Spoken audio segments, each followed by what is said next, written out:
Dr. Hovind taught science for 15 years. Then he got his PhD in education. He's always had a love for teaching. But one thing that he's discovered is that in many of the science textbooks across America today, there are some fallacies, some false information being presented. Why is this information in the science textbooks? What are they trying to prove? Hi, my name is Eric, and in this seminar called Lies in the Textbooks, you're going to find out some of those lies that are being presented and what you can do about it.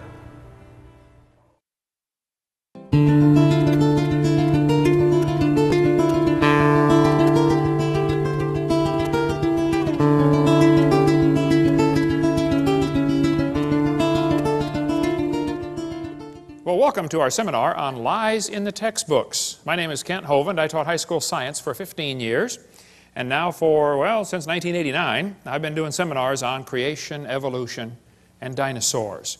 And our goal is to strengthen your faith in God's Word. Now, this is not my wife. That's just a picture of her. We live in Pensacola, Florida. Been there 16 years. Have 3 children, 1 of each. And I got them all married and the dog died. Praise God, so I'm home free. And as we mentioned earlier, we have 4 grandkids so far, and that's God's reward for not killing your own kids when you thought about it. So we got a whole tribe, and they all live right around me and all work in our ministry. It's a real blessing to all have them right there. God's given us an amazing staff of people at Creation Science Evangelism. Our purpose is to get people saved. Okay? We like science at our place. We have Dinosaur Adventureland. We have a science center, a theme park, and a museum, all kinds of cool science stuff. Some people try to say, well, you Christians are against science. No, no, no. I like science. I'm against evolution because it's not part of science. Evolution's a lie, okay? There's no scientific evidence to back up evolution. We'll get into that in just a minute. The Bible says in the 10 Commandments, thou shalt not bear false witness. Don't lie. Proverbs says, a false witness shall not be unpunished. He that speaketh lies shall not escape. God hates liars. The Bible says they delight in lies. Okay? These 6 things doth the Lord hate. Yea, 7 are an abomination unto him. A lying tongue, then a couple of verses later, a false witness that speaketh lies. Out of the 7 things God hates, 2 of them are liars. He must really hate them. He lists them in there twice, okay? Jesus said, you have your father the devil, and the lusts of your father ye will do. He was a murderer from the beginning, and abode not in the truth, because there is no truth in him. When he speaketh a lie, he speaketh of his own, for he's a liar, and the father of it. Now, I like science, and I collect public school textbooks. I have hundreds of them from many, many countries, from clear back from 1880, I believe, to 2005, textbooks. I'm not against science. We happen to really like the subject. We have all kinds of cool science displays at our museum and our science center, and you can come down and visit Dinosaur Adventureland and see for yourself. I am, however, against lying to kids. Now, in the first 3 videos, we talked about how students are being lied to about the Big Bang. It didn't happen. They're being lied to about the age of the earth. It is not billions of years old. They're being lied to about the cavemen. There's never been a caveman, unless you mean Osama bin Laden. Okay? They're being lied to about the dinosaurs. They did not live millions of years ago. Now, here we're going to cover about 30 more lies in the textbooks. There are hundreds we could go through. We're going to try to hit the highlights, and this could go for days just covering lies in our textbooks.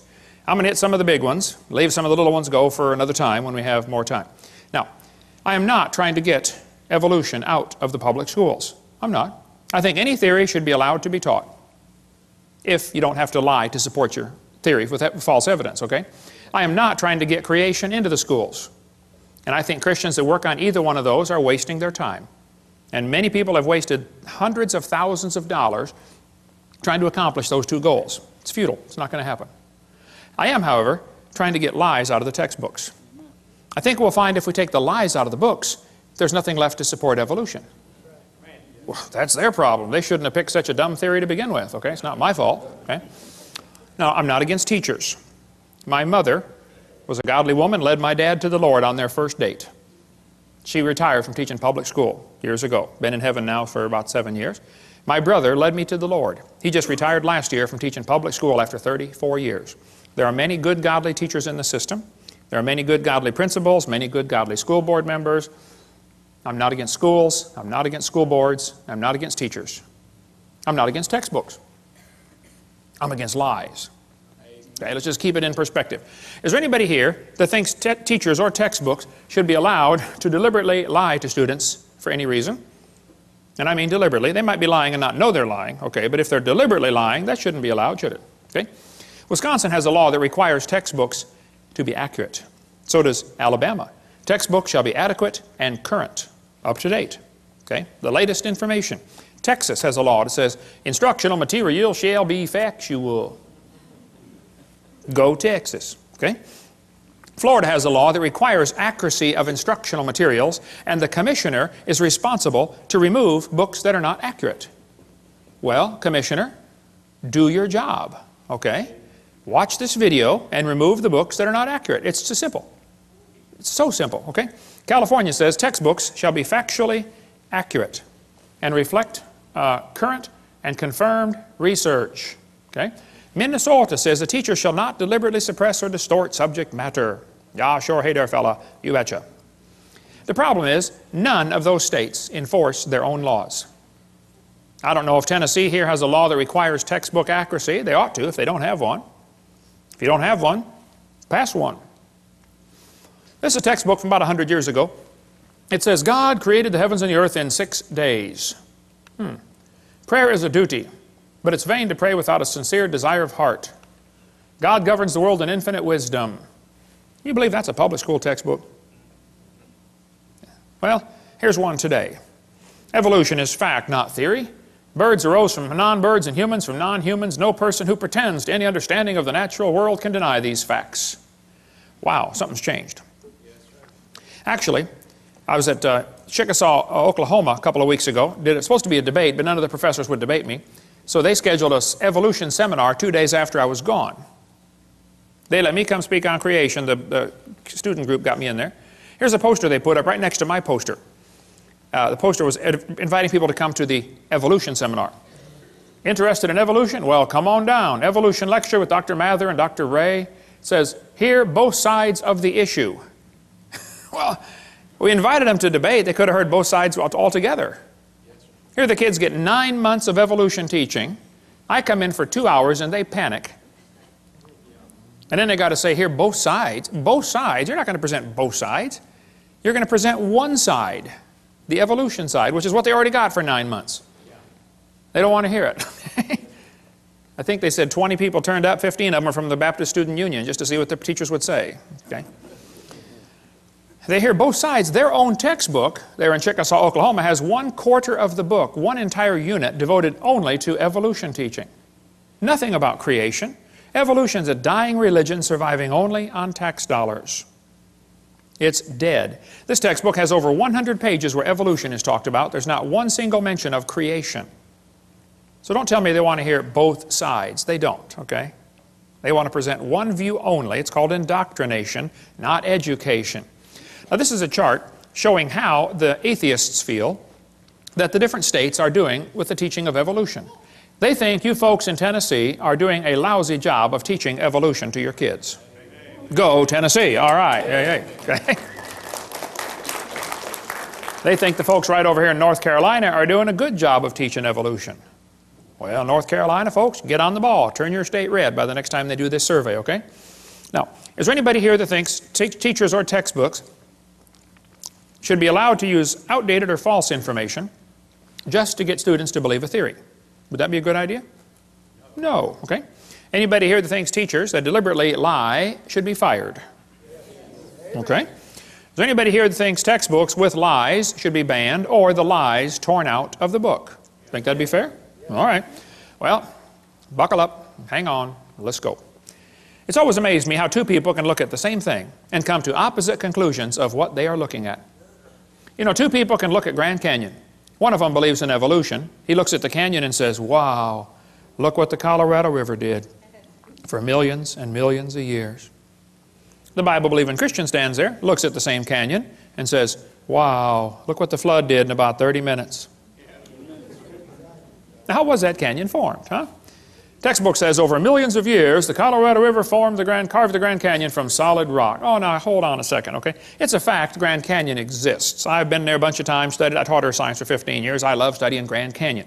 There are two interpretations of how it got there. The evolutionists will say it formed slowly with a little bit of water and lots of time, like, you know, billions of years.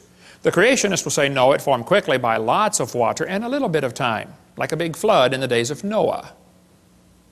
And the guys who believe in evolution are always trying to erase the line between their interpretation and try to include it as if it is part of the fact. No, it's just your interpretation, guys, okay? This textbook says, the Colorado River has cut through layer upon layer of rock over millions of years. Well, now hold on a minute. This textbook says, the Colorado River cut through 2,000 meters of rock, exposing sediment layers like huge pages in the book of life. Scan the canyon wall from rim to floor and you look back through hundreds of millions of years. I don't think so. I was in a debate one time and this atheist said, Hovind, you're so stupid. Don't you know it took millions of years to carve the Grand Canyon? I said, well, sir, there's a couple things you ought to learn about Grand Canyon. If you built a dam across Grand Canyon, a huge lake would fill in behind it, covering several states, okay? I mean, take a lot of dirt to build a dam, but if you could build a dam across that canyon, you'd have a really big lake. Actually, some of the water from Wyoming drains through the Grand Canyon. It has a huge drainage pattern. There's a picture of it, satellite false color image. You can see Grand Canyon right there, a big gash right across a ridge in the mountains. You folks in Tennessee know what a ridge is. Not really a mountain, just a big long ridge, okay? I've flown by and taken lots of pictures. I asked the pilot one time, I said, man, are we going near Grand Canyon? He said, yeah, about 100 miles. I said, can you get permission to, divert and go closer? He said, let me see what I can do. He got permission, and we flew right over the top of the canyon. I'm taking pictures like crazy, Love studying Grand Canyon. Actually, it's a bunch of useless real estate. I mean, what would you do with it if you had it, You can look at it and then go home. That's about it. But, I mean, you can't plow it, that's for sure, and you don't want your cows playing out there. But I said to this professor, I said, sir, there's a couple things to consider about this canyon. I said, these two red lines indicate what's called the snow line, okay? Between those two red lines is a ridge that gets about 6,900 to 8,500 feet above sea level. Now, the river enters the canyon at the far right over there at 2,800 foot elevation. The river flows downhill for 270 miles. Comes out the other side. If you look at it from a side view, a schematic view, it'll look like this. The river comes in 2,800 foot elevation. The ground rises up while the river goes down for 270 miles. I said, now, sir, there's a few things you ought to consider about this canyon. I said, did you know the top of Grand Canyon is higher than the bottom? He said, obviously. I said, sir, did you know the river only runs through the bottom? He said, well, yeah. I said, sir, did you know the top is higher than where the river enters the canyon by over 4,000 feet? He got a dazed look on his face like a calf looking at a new gate. I said, sir, did you know rivers don't flow uphill in Tennessee? There's no delta. Where's the mud that washed out of Grand Canyon? Nobody has a clue, okay? That river did not make that canyon. Grand Canyon's a washed out spillway. There used to be two big lakes, Grand Lake and Hopi Lake. The lakes are long gone, but the beaches are still there. You can still see the beach line. They got too full and went over the top and washed out that canyon in a hurry. Any farmer that's ever built a dam to hold water for his cows will tell you, once the water goes over the top of the dam, it's all over with. That's why they guard the levee like crazy during flood seasons, don't they? Get out there with sandbags. You don't want it to even get started. It's gone in a flash, okay? This river flows down this way. Obviously, it started at the top. Must have been a big lake backed up there, too. Even El Paso, Texas is called El Paso because it's the pass, okay? I bet there used to be a big lake backed up behind El Paso that dried up and left the white sands of New Mexico behind. That's another long, interesting story. But if you look at Grand Canyon, it's pretty obvious it's a washed-out spillway, okay? Almost all rivers around the world come together at what's called acute angles, less than 90 degrees. I mean, the rivers merge and keep going the same, general direction. If you look at Grand Canyon, the rivers on the lower left are indeed merging at acute angles, less than 90 degrees. But if you look at the upper right, the rivers are flowing backwards. Why would they do that? The rivers run backwards, hit the main channel, turn around, and come back out the other way. It's called a barbed canyon. There aren't many places like this on the planet. Well, this is evidence that a lake is draining, and as the water's running off the spillway backwards into the channel, it turns around, off the dam. Water runs off the dam into the low place, turns around and comes back out through the crack, through the breach in the dam. Grand Canyon was not made by the Colorado River over millions of years. That is one of the lies you kids are going to face in your textbook. It's just not geophysically possible for that to happen. Now, are there any farmers or vets in the crowd that might know what this machine is? What is that, brother? That's a calf puller. That's a what? A calf puller. Once in a while, a cow has a hard time having that baby calf, and so they get the calf puller out, tie the cable around the calf's legs, and jack the calf out of the cow. You get a few tons of pressure on there, calf comes right out, no problem. Well, one day, this farmer was out pulling a calf. It was a breech birth. The back feet are coming out first. That's not good, but you know, it happens once in a while. So the farmer had the calf puller out there, and he's trying to pull the calf out of the cow. And a city fella stopped his car to see what on earth is going on. And the farmer said, "Have you ever seen anything like this before?" The city fella said, "I have never seen nothing like this." The farmer said, "Do you have any questions?" The city fella said, "Yes, sir, I have one question. It's been bugging me for 10 minutes. The farmer said, "Well, what's your question?" And the city fella said, "How fast do you figure that calf was going when it ran into that cow?" No, no, no, no, no. We're not separating the wreck here, fellas. You know, it's possible for two people to be looking at the same thing, and one of them is getting the wrong idea of what he's looking at. The Bible warned us that was going to happen. Knowing this first, there shall come in the last days scoffers. Did you know there are people that scoff at the Bible? I deal with them on a regular basis. I attract them like a lightning rod. They scoff, it says, because of their lust. There's no scientific reason for them to reject the Bible. They just don't like that book because it chaps their hide. So they're scoffing because of their lust, not because of their science, okay? Even Huxley admitted, I suppose the reason we leapt at origin of species was that the idea of God interfered with our sexual mores. We don't want God telling us what to do. Okay? Arthur Keith said, evolution is unproved and unprovable. We believe it because the only alternative is special creation, and that is unthinkable. The Bible says they did not like to retain God in their knowledge. For this cause, God shall send them strong delusion. Anybody that believes they evolved from a rock 4.6 billion years ago, I would say is strongly deluded. You would have to have help to be that dumb. You could not do it on your own. You'd have to have years of training and conditioning to believe such a silly idea. Hey, is it possible for a person to go insane? I mean, absolutely loony? Oh yeah, it happens, doesn't it? Okay. Is it possible for an entire group of people to go insane? Can you imagine over 900 people drinking poison Kool-Aid and killing themselves? A whole group went insane. Is it possible for an entire nation to go insane? You know, like millions and millions of people go just plain old nuts? Oh, it's happened, folks. Hey, is it possible for the entire world to go insane? Well, the Bible says the great dragon was cast out, that old serpent called the devil and Satan, which deceiveth the whole world. I think we're living in a time when just about the whole world has gone nuts. They believe they come from a rock 4.6 billion years ago. How dumb can you get? 2 Peter goes on to say, where is the promise of his coming? That's what the scoffers are going to say. For since the fathers fell asleep, all things continue as they were from the beginning of the creation. That's an important phrase. The scoffers are going to say, the way things are happening now is the way they've always been happening. Long, slow, gradual processes. The Bible says the scoffers are willingly ignorant. Willingly ignorant. In the Greek, that means dumb on purpose. They're willingly ignorant of how God made the heavens and the earth, and they're ignorant of the flood. The world was overflowed with water and perished. We cover more on that on videotape number 2 of our series. But one of the scoffers in the last days was a guy named James Hutton. Now, James Hutton lived in the late 1700s. James wrote a book and said the earth is millions of years old. You know, you need to understand, in the late 1700s, most people believed the Bible, or at least they were strongly influenced by Christianity, and everybody thought the earth was about 6,000 years old. That was the common teaching of the day. Okay?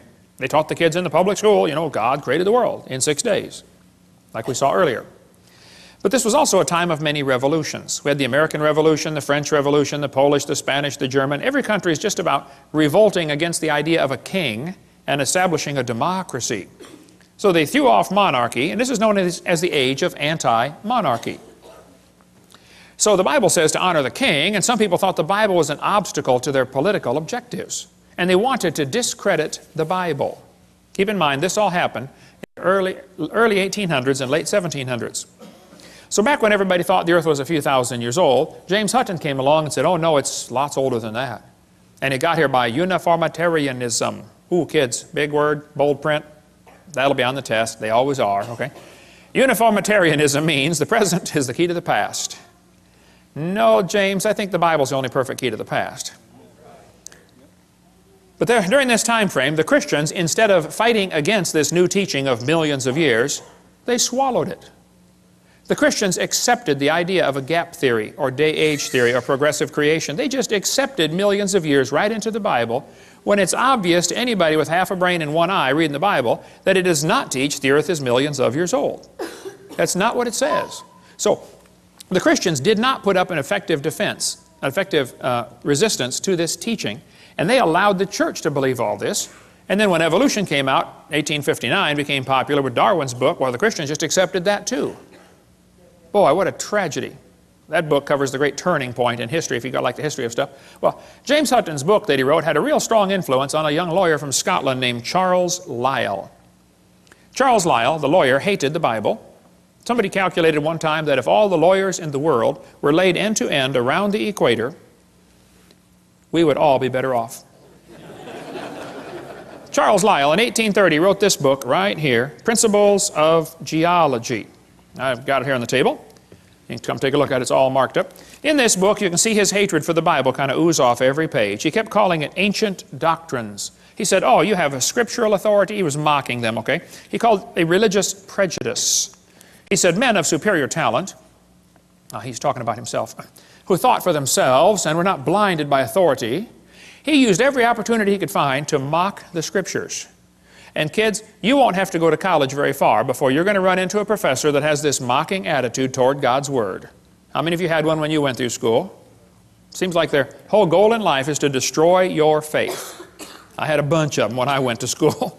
They just wanted to destroy your confidence. Well, Charles said his goal was to free the science from Moses. What do you suppose he meant by that? Well, before Charles Lyell wrote his book, everybody looked at the geology, looked at Grand Canyon and said, wow, look what the flood did. He didn't like people interpreting Earth's history in light of the Bible. He wanted them to interpret Earth's history in terms of millions of years.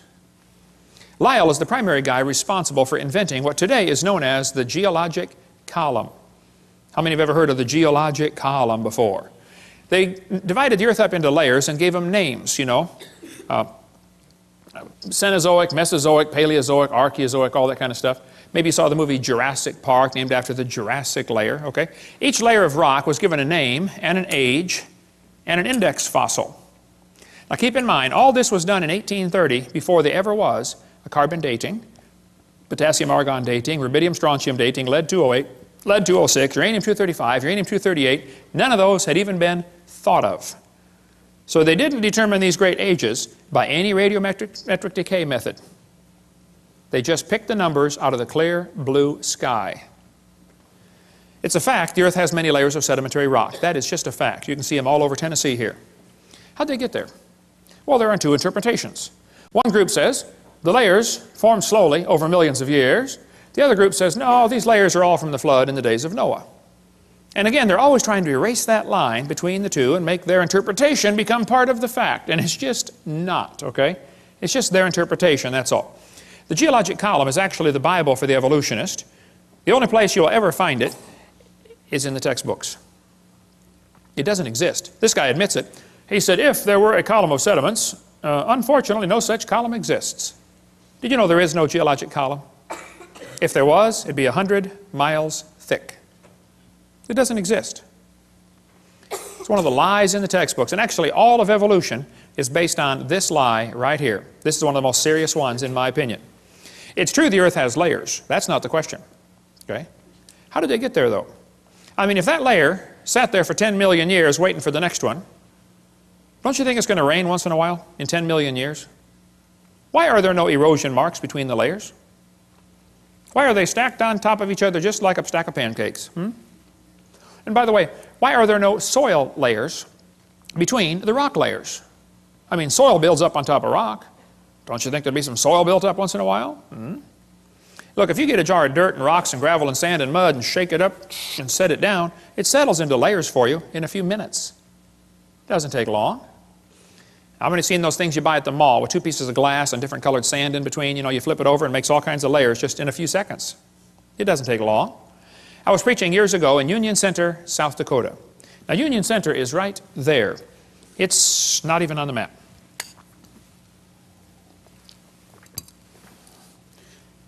And South Dakota puts everything they can find on the map just to kind of fill in the white places, you know.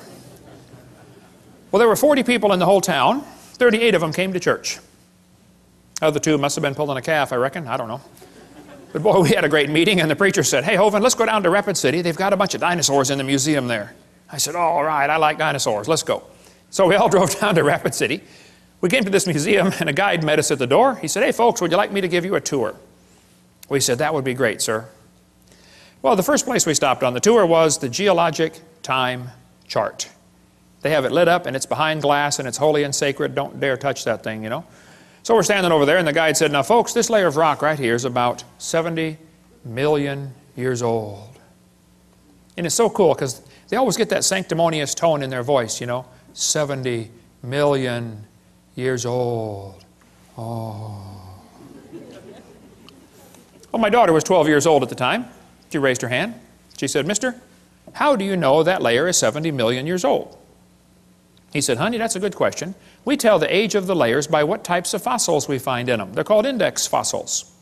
And by the way, that's correct. That's what the textbook says. Scientists use index fossils to determine the age of rock layers. She said, "Thank you, sir." We walked around the other side. We're standing over here, and the guide said, "Now, folks, these bones are about 100 million years old." My daughter raised her hand again. She said, "Sir, how do you know those bones are 100 million years old?" He said, "Well, honey, we tell the age of the bones by which layer they came from." She said, "Sir, when we were standing over there, you told me you knew the age of the layers by the bones, and now you're telling me you know the age of the bones by the layers." She said, "Isn't that circular reasoning?" I thought, wow, a chip off the old block. That guide had the strangest look on his face. It was almost as if he were thinking. He looked at my daughter, he looked at me. I wasn't about to help him. I thought, wow, this is going to be good. I have got to hear this. He looked back at my daughter, he said, "Wow, you're right, that is circular reasoning." He said, "I never thought of that before." That fellow drove 50 miles one way that night to come hear me speak in Union Center, South Dakota. The crowd swelled to 39. We set up a chair in the aisle. Afterwards, he talked to me for an hour. He said, "Hovind, is everything I believe about geology wrong? I teach this stuff at the college." I said, "Oh, no, I like geology. I've got a huge fossil collection, rock collection, mineral collection. I teach earth science. I love studying geology." I said, "But as far as the layers being different ages," I said, "Yes, sir, I'm sorry. That is all baloney. It's based on circular reasoning." I'll show you. Here's a textbook that tells the kids to date the rocks by the fossils, and on the very next page it says, "Date the fossils by the rocks." On the next page, and they don't catch it. It's a lie. It's circular reasoning. The intelligent layman has long suspected circular reasoning in the use of rocks to date fossils and fossils to date rocks. The geologist has never bothered to think of a good reply, feeling the explanations are not worth the trouble as long as the work brings results. It cannot be denied from a strictly philosophical standpoint, geologists are arguing in a circle. The relative ages of rocks are determined by the organisms they contain. They date the rocks by the fossils and the fossils by the rocks. Ever since the beginning of the 19th century, fossils have been and still are the best and most accurate method of dating and correlating the rocks in which they occur. Apart from very modern examples, which really are archaeology, I can think of no cases of radioactive decay being used to date fossils. They don't date fossils by potassium-argon dating or carbon dating. That's not how they do it. Radiometric dating would not even be possible if the geologic column had not been erected first. There's no way simply to look at a fossil and say how old it is unless you know the age of the rocks it comes from. This is Niles Eldredge, one of the most famous evolutionists alive today. He said, and this poses something of a problem. Yeah, something poses a big problem, Niles. If we date the rocks by the fossils, how can we then turn around and talk about patterns of evolutionary change through time in the fossil record? Circular reasoning. This guy said the rocks do date the fossils, but the fossils date the rocks more accurately. I think the cheese done fell out of his sandwich. That's what I think. Okay, he's a few fries short of a Happy Meal. It's based on circular reasoning. Okay, This guy said the charge of circular reasoning can be handled several ways. It can be ignored as not the proper concern of the public. It can be denied by calling down the law of evolution. It can be admitted as a common practice or avoided by pragmatic reasoning. But it is all based on circular reasoning. Actually, at the Scopes monkey trial, 1925, over here in Dayton, Tennessee. How far is Dayton from here, Steve? About 100 miles, okay. This is what they were going to use as evidence for evolution. The lowest layers are obviously the oldest. Page 275 of the court transcript. No, the oldest layers are not obviously the oldest. Did you know in still water, sediment layers settle out, the bottom one first, and then the second one, and then the third one? That's correct. But in moving water, you can get 5 or 6 or 10 layers to form simultaneously. They form from one end and travel across. So it's possible to have a fossil on the bottom that is younger than a fossil on top, if it's moving water. There's a great video tape called Experiments in Stratification. It covers all that if you want more on that. Or get our video number 6. We'll get more of that later. I like to ask evolutionists, I say, guys, your geologic column contains limestone quite a few places. If I handed you a piece of limestone, how would you know if it's 100-million-year-old Jurassic limestone or 600-million-year-old Cambrian limestone? I mean, exactly what's the difference? They'd say, well, the only way to tell the difference is by the index fossils. That's precisely my point. They date the layers by the fossils. This textbook shows the kids a trilobite. And it says, boys and girls, trilobites make good index fossils. If a trilobite is found in a rock layer, the rock layer probably formed 500 to 600 million years ago. I don't think so. Somebody found a human shoe print where the guy with a shoe on had stepped on and smashed a trilobite. They asked evolutionists all over, how on earth could a human step on a trilobite? If trilobites lived 500 million years ago and man didn't get here till, 3 million years ago, and they didn't start wearing shoes till 10,000 years ago, how could a human step on a trilobite? One atheist said, well, it's obviously. The only answer would be that aliens visited the planet 500 million years ago. Oh, them aliens will do it every time. Another guy said, well, maybe there was a large trilobite shaped like a shoe that fell on a small one. Now, there are some big trilobites, okay, but I don't think they're shaped like a shoe. Actually, the trilobite has the most complicated eyeball ever. Trilobite eyes are unbelievable. And this is one of the first creatures to evolve, and it already has the most complex eye, which just the eye is one of the most complex features you could have. Now, trilobites are not index fossils for anything, okay? There are all kinds of different types of trilobites, and there probably are some still alive today. Certainly the Baltic isopod is still alive. A guy sent me a couple weeks ago, about a couple months ago, I guess, a whole jar full of trilobites from the Prudhoe Bay water treatment plant up there for the oil factory they've got, oil refining rig. When they arrived in Pensacola, Florida, they were still alive in the jar. But I don't know how to keep a trilobite alive. I mean, you give it mouth to what, some resuscitation, but they all died, but we got them in our museum there. Somebody just sent me a large one that they got down in the Caribbean, about this big. It's in our museum, and it was frozen. They said, yeah, I pulled it off the rock myself down in the Caribbean, still alive. They call it some kind of roach. Roach, it looks like a big trilobite. This textbook shows the kids a graptolite. It says, boys and girls, this is 410 million years old. I don't think so. Graptolites were found still alive in the South Pacific 10 years ago. So if you find graptolite, you can't use that as an index fossil for any age rock, okay? They tell the kids in school the lobe-finned fish is the index fossil for Devonian, 325 million years old. See that short leg, boys and girls? He's got a little bitty leg and then the fin. Ah, see, that proves he's evolving from a leg to a fin. No, that's a lie. The lobe-finned fish are still alive today. They're swimming around the Indian Ocean. And when they caught the first one in 1938, the scientists looked at it and said, wow, would you look at that? They survived for 325 million years. It never dawned on them once to question the geologic column. That thought never crossed their brain. You don't question the geologic column. It is holy and sacred. You just have to say it survived for 325 million years. It's in the textbooks today. And they still say it's the index fossil for 325 million year old rock, even though they know they're swimming around the ocean. How can they be that dumb? This lady wrote a book about it, A Fish Caught in Time. She says, boys and girls, this is our own great uncle, 40 million times removed. She does look a little fishy, kind of around the gills there. Okay. You're going to be told that dinosaurs are index fossils for the Jurassic period, 70 million, or Cretaceous, 70 million years ago. That's baloney. Dinosaur bones were found here recently that had blood cells still in them. How long are the blood cells going to last? Here's soft tissue found with dinosaur bones, still flexible, soft tissue in March of 2005. There's fossilized human hands found in the same rock strata as dinosaur bones. Now, they tell you the layers are different ages. That's simply baloney, okay? Now, Charlie Darwin didn't like round numbers, so he said the Wealdian deposits are 306,662,400 years old. How could he possibly know such a thing, okay? All over the world, petrified trees are found standing up, connecting these different rock layers. Petrified trees standing up. Now, how long does a dead tree stand up around here before it falls down? 5 years, maybe 10 years? 5 million? Oh, no, not 5 million, that's for sure, right? But yet petrified trees in the vertical position are found all over the planet. I'll just flash through some pictures real quick here. There are all kinds of petrified trees found standing up. And they're running through multiple layers, and the kids are being taught the layers are different ages, and yet here's one tree connecting them all. I'm having a hard time believing these layers are different ages. That's what I'm having. Central Alabama's got a large coal mine with a whole bunch of petrified trees standing up running through 2 seams of coal, the Blue Creek and the Mary Lee.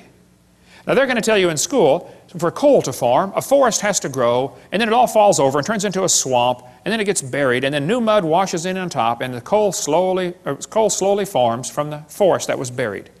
And then thousands of years later, another forest grows on top, and a whole new layer of coal form. So if you find 2 layers of coal, oh, that took thousands of years. That's what they'll tell you in school. That's simply baloney. We'll cover more on coal formation on video 6, but if you look at the samples of trees found in this coal mine, you look at sample A, B, C, D, E, F, G, I mean, any freshman law student could tell you, hey folks, I think I can prove these 2 coal formations formed at the same time, very quickly. Within a few weeks or months of each other, that's for sure. Probably during the flood in the days of Noah. We'll cover more on that on video 6. In Cookeville, Tennessee, how far is Cookeville from here? 100 miles? What's that? 150 miles. In Cookeville, Tennessee, there's a coal mine with petrified trees standing, running. Here's coal at the bottom. The tree is coalified at the bottom, petrified in the middle, and coalified on top, where it went through a second coal seam. Same tree. By the way, why are coal seams generally found on top of layers of rock or clay? Wouldn't be a pretty poor place to grow a forest? Ought to be on top of soil, don't you think? Yeah. Polystrate fossils are found all over the world. In Joggins, Nova Scotia, there are dozens of petrified trees standing up, connecting different rock layers. Scientists go up there and look at them and just say, wow, that's curious. No, it's more than curious. It's devastating to your teaching that the layers are different ages. There's a brochure you can get from our bookstore. It's $2. It's got 30-some color pictures of petrified trees in the vertical position. Occasionally, the petrified trees are found upside down, running through many rock layers. Now we really got a problem. I've thought about this till my brain hurts. The evolutionists have 2 ways to solve this. They can say, well, Hovind, you know, the trees stood upright for millions of years while the layers formed around them. Or the trees grew through hundreds of feet of solid rock looking for sunlight. There's a third way to look at it. You know, maybe they were all buried in a big flood. How fast was that calf going? Keep that thought in mind, okay? Mount St. Helens blew thousands of trees into Spirit Lake. Lots of those trees are stuck in the mud at the bottom of Spirit Lake. They're going to petrify in the standing position. More on video 6 about that. It doesn't take long for things to petrify. Here's petrified firewood. The guy chopped on it before it turned to stone. Here's mummified dog stuck in a tree. Turned to stone. They chased a coon up the tree apparently and got stuck. They named it Stucky. What would you call it, okay? Here's petrified cowboy boot with the cowboy's legs still in it. The boot was made in 1950 and the leg is turned to stone. Here's petrified fish giving birth. It does not take millions of years to give birth. Praise God, okay? Here's a petrified hat. Petrified pickle found in a jar. The guy sent me the jar and pickle. He said, Brother Hovind, I found this in Montana in an old home. The house was junk. The roof was gone. The house was falling apart. But he said, you want a petrified pickle for your museum? I said, of course. Who in their right mind would not want a petrified pickle, you know? Come on down to Pensacola, Dinosaur Adventureland, and see the petrified pickle. Here's petrified sacks of flour found in flour mill that flooded in 1910 in Eureka Springs, Arkansas. Here's petrified toadstool. There's an amazing gem and mineral museum just south of Bloomington, Illinois, in a little bitty tiny town called Shirley, Illinois. You got to be trying to find it to get there, but it's worth going to see the Funk Gem and Mineral Museum. Okay? Here's petrified acorns. This kid sent them to me. He said, Brother Hovind, I was 7 years old at the time. He said, I stuck these acorns in a bucket of water, and I thought they might, sprout and make some trees, and I forgot about them. Next spring, my mama found the bucket on the back porch, and the acorns had turned to stone. He said, would you like them for your museum? I said, of course. Come on down and see the petrified acorns. More on petrification on video number 6. So kids, when they tell you the layers are different ages, you tell them Kent Hovind said they're confused or they're lying. It is not correct. Those layers all formed, nearly all of them, at the time of Noah's flood. 80 to 85% of Earth's surface does not even have 3 geologic periods appearing in correct consecutive order. Even though this geologic column does not exist, except in the textbooks, that teaching is what changed people in the 1830s away from believing the Bible to believing in uniformitarianism. This teaching especially affected a young preacher. He just got out of Bible college, studied to be a pastor of a church. His name was Charles Darwin. Anybody ever heard of Charles Darwin? Charles Darwin graduated from Bible college to be a preacher, and he's going to sail around the world for 5 years first and collect some bugs for some, bugologist back there in England. Charlie brought some books with him. He brought his Bible, of course. He just got out of Bible college. And he brought this brand new book, Principles of Geology. Charlie said that book changed his life forever. He later wrote to a friend and said, disbelief crept over me slowly. I felt no distress. He slowly lost his faith in the Bible. As Darwin sailed around the world, he stopped off at the Galapagos Islands. Here on those islands, he noticed there were 14 different varieties of finches. Little tiny bird with a little tiny beak. But the beak shapes were different.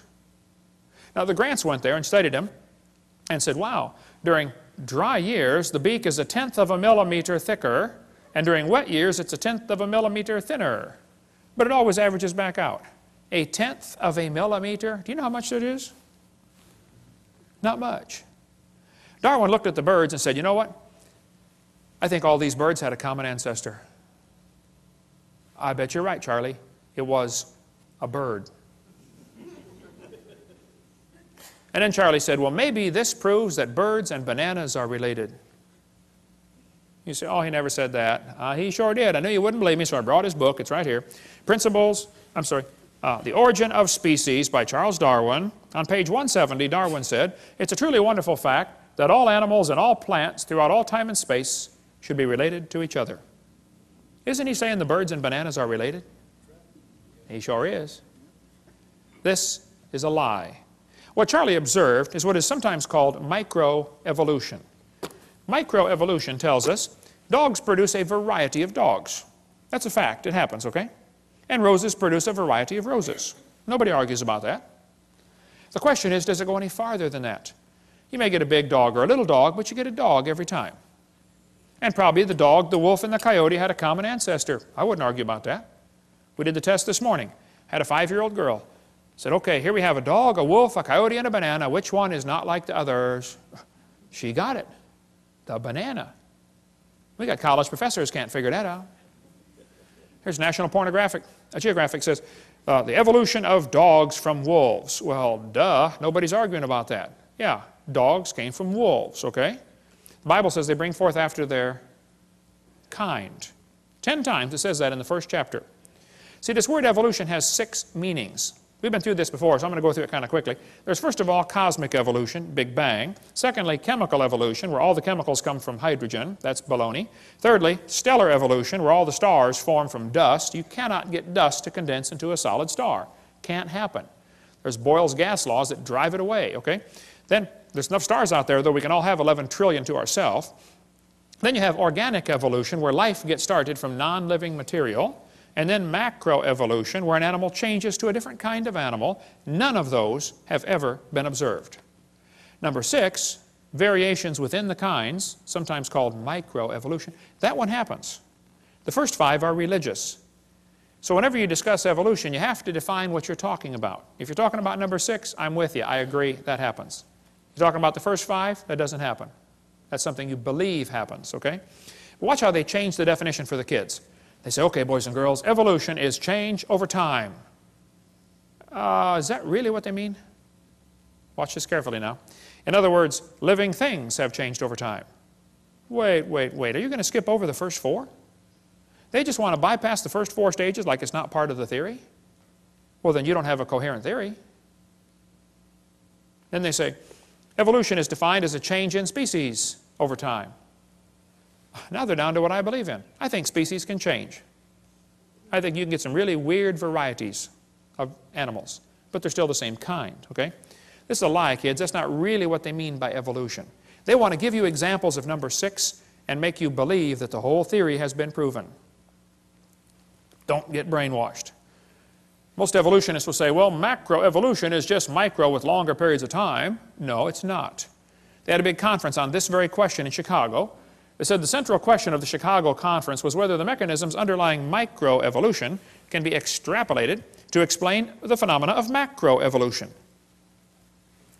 The answer can be given as a clear no. It doesn't work. Variations happen, sure, but they have limits.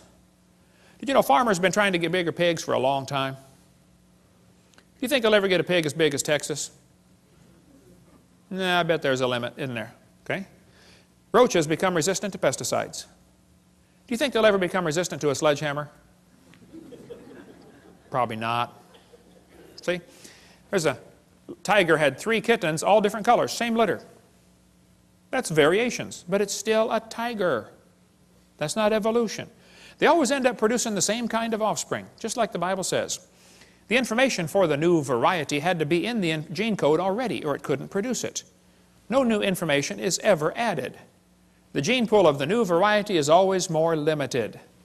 Somebody spent years crossbreeding dogs to develop the Chihuahua. All that money to make a dog that's 100% useless. I mean, think about it. How long would the Chihuahuas last in the real world? Turn them all loose into the woods. Watch what happens. They'd run up to the wolf. Yep, yep, yep, yep, yep, yep, yep, yep, yep. Crunch. End of gene code, right?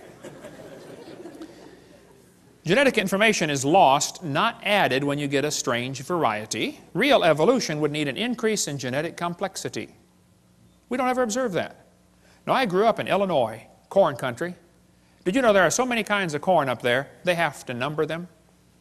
You'll be driving down the highway and there's a sign that says BX65. Don't mix it with XL29. Something will explode. But folks, you can crossbreed corn from now till the cows come home and you are always going to get corn. You're never going to get a hamster or a tomato or a whale to grow on your corn stalk. It just ain't going to happen, okay? There's a whole variety of dogs in the world, and they might have had a common ancestor. A dog. There's BBC News. It looks like 95% of current dogs came from just 3 original founding females. Hey, they're getting closer. Right here it says, today's dogs come in all shapes and sizes, but scientists believe they evolved from just a handful of wolves tamed by humans living in or near China less than 15,000 years ago. They're getting closer. Man, if they keep studying their Bible, keep studying the science, they're going to be an independent Baptist when they're done. You get done climbing the mountain of truth, that's where you end up, you know. Okay? This Irish textbook calls them divergent evolution. Oh, come on. They show 5 dogs around a wolf, and that's not divergent evolution. Don't give it a fancy name. It's still a dog. It's just a variety of dog. This Mexican textbook says, the horse and the zebra had a common ancestor. I agree. It looked like a horse. You know, 4-wheel drive, genuine leather upholstery, all the standard horse equipment, okay? They got little tiny horses today. We had the world's smallest horse come visit our dinosaur adventure land. Talk about useless. I mean, you know, you can't ride it. Well, my granddaughter could, but it won't bark, you know. What do you do with a horse like that? You know, horses, zebras, and asses can all be crossbred. They have competition in California. Who can get the weirdest animal? They get zorses, zonkies, zeonies, zedonks, zebras, and shebras. Here's a zebra who forgot to put his PJs on. Here's a herd of zebroids running around. You know, in the last 100 years, the Kentucky Derby's gone from an average winning speed of 127 seconds down to 123 seconds. Now, even in the old days, they had some pretty low times turned in, okay? Question, how much money would you guess has been spent on selective breeding trying to get the fastest horse for the Kentucky Derby? Millions and millions of dollars. They do the same thing right around here, don't they? Spend lots of money for a Tennessee Walker. What's the most expensive Tennessee walking horse you've ever heard of? $1 million for one horse? $3 million for one horse. That's how much per pound? Man, I was in Italy, we ate horse over there. It's good, too. Tastes like chicken, you know. Now, I don't know if they've got to the absolute limit of horse speed or not. I don't know. But I suspect they're getting kind of close, okay? If you really want to win the Kentucky Derby, why don't you breed wings on your horse and fly around the track in 12 seconds? The whole point is, sure, you get varieties, but they're limited. There's a bunch of different kinds of cows in the world, and they might have had a common ancestor. A cow. This magazine's where you order chickens. All right, boys and girls, should we order, you know, cinnamon queens, red rocks, white rocks, cherry eggers, or brown leghorns?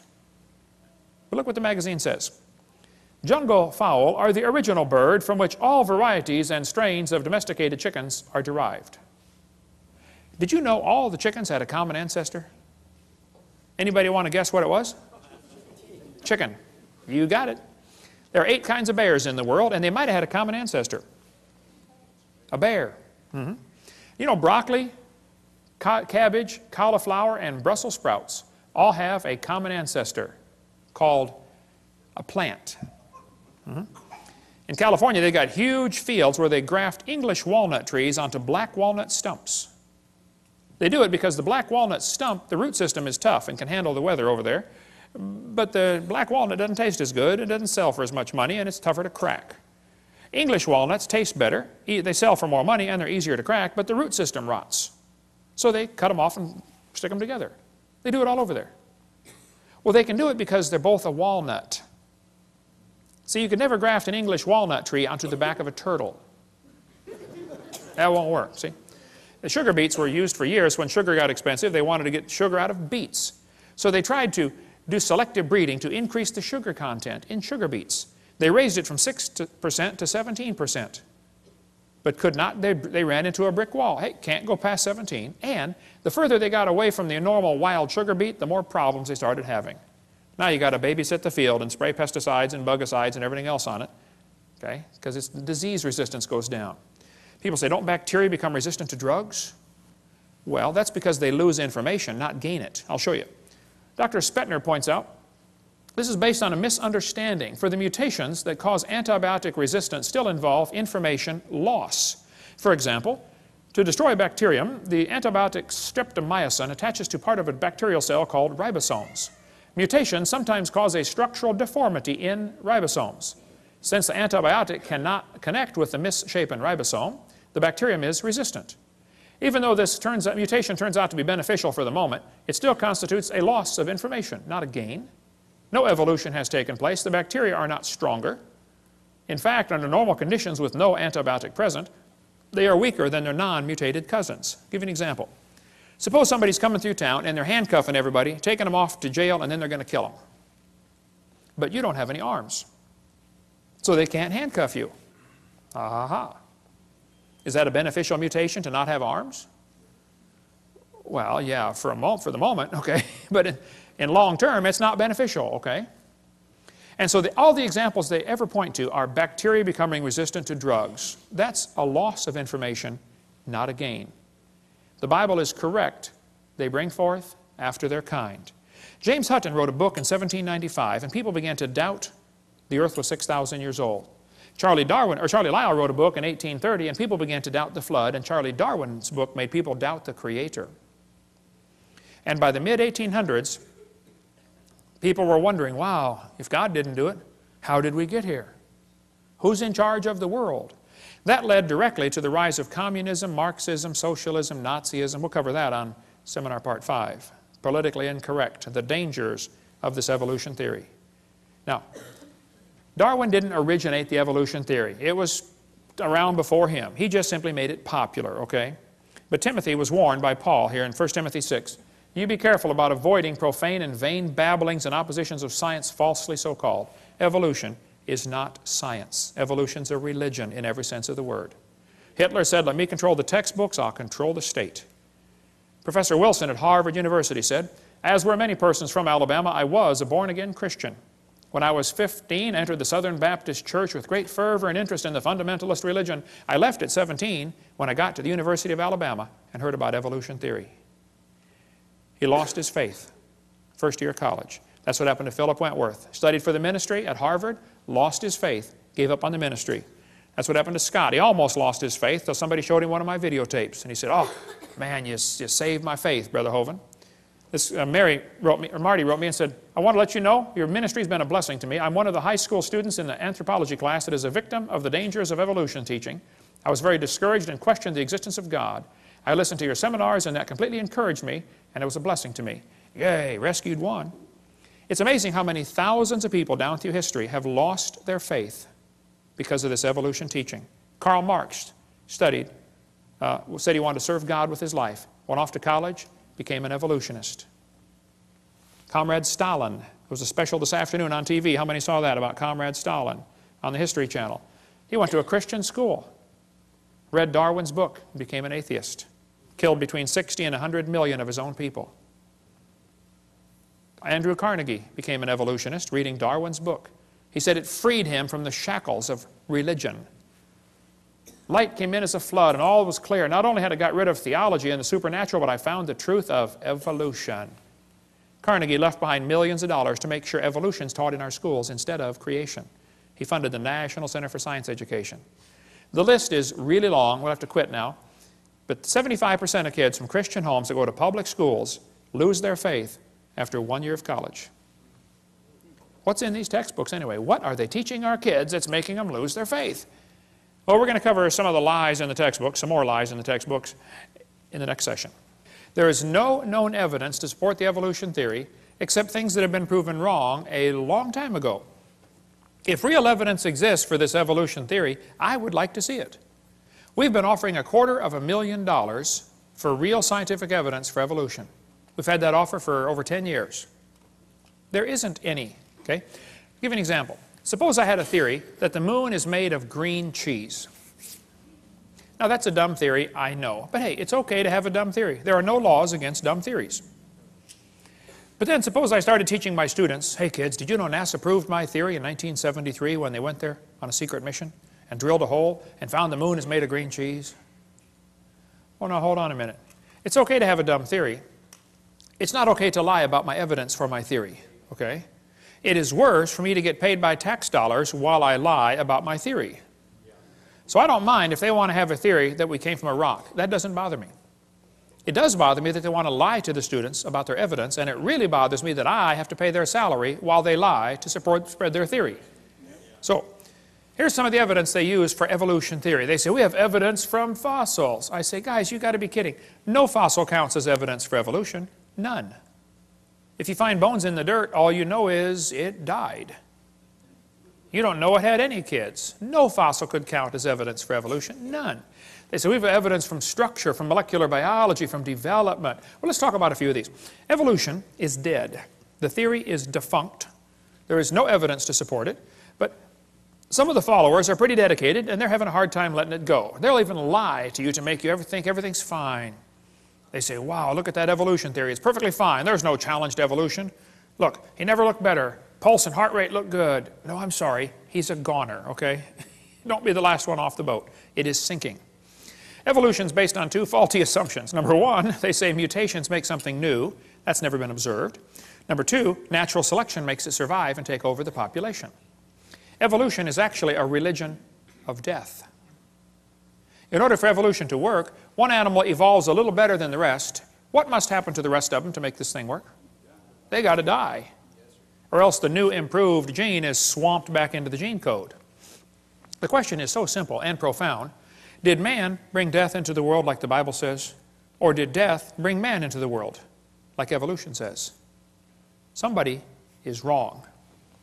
Textbook says there are mutations, and they are the original source of variation in populations. I agree, mutations happen, no question.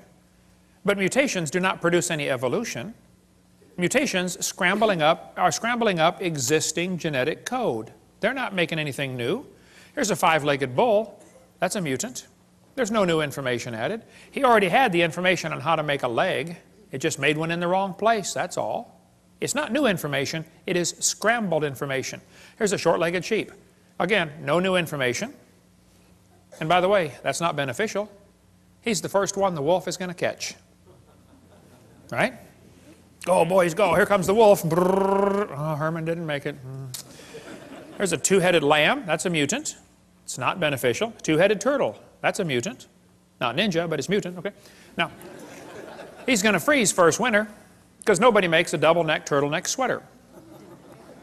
He's just not going to make it. Now, scrambling up the letters of the word Christmas will get you all sorts of different words.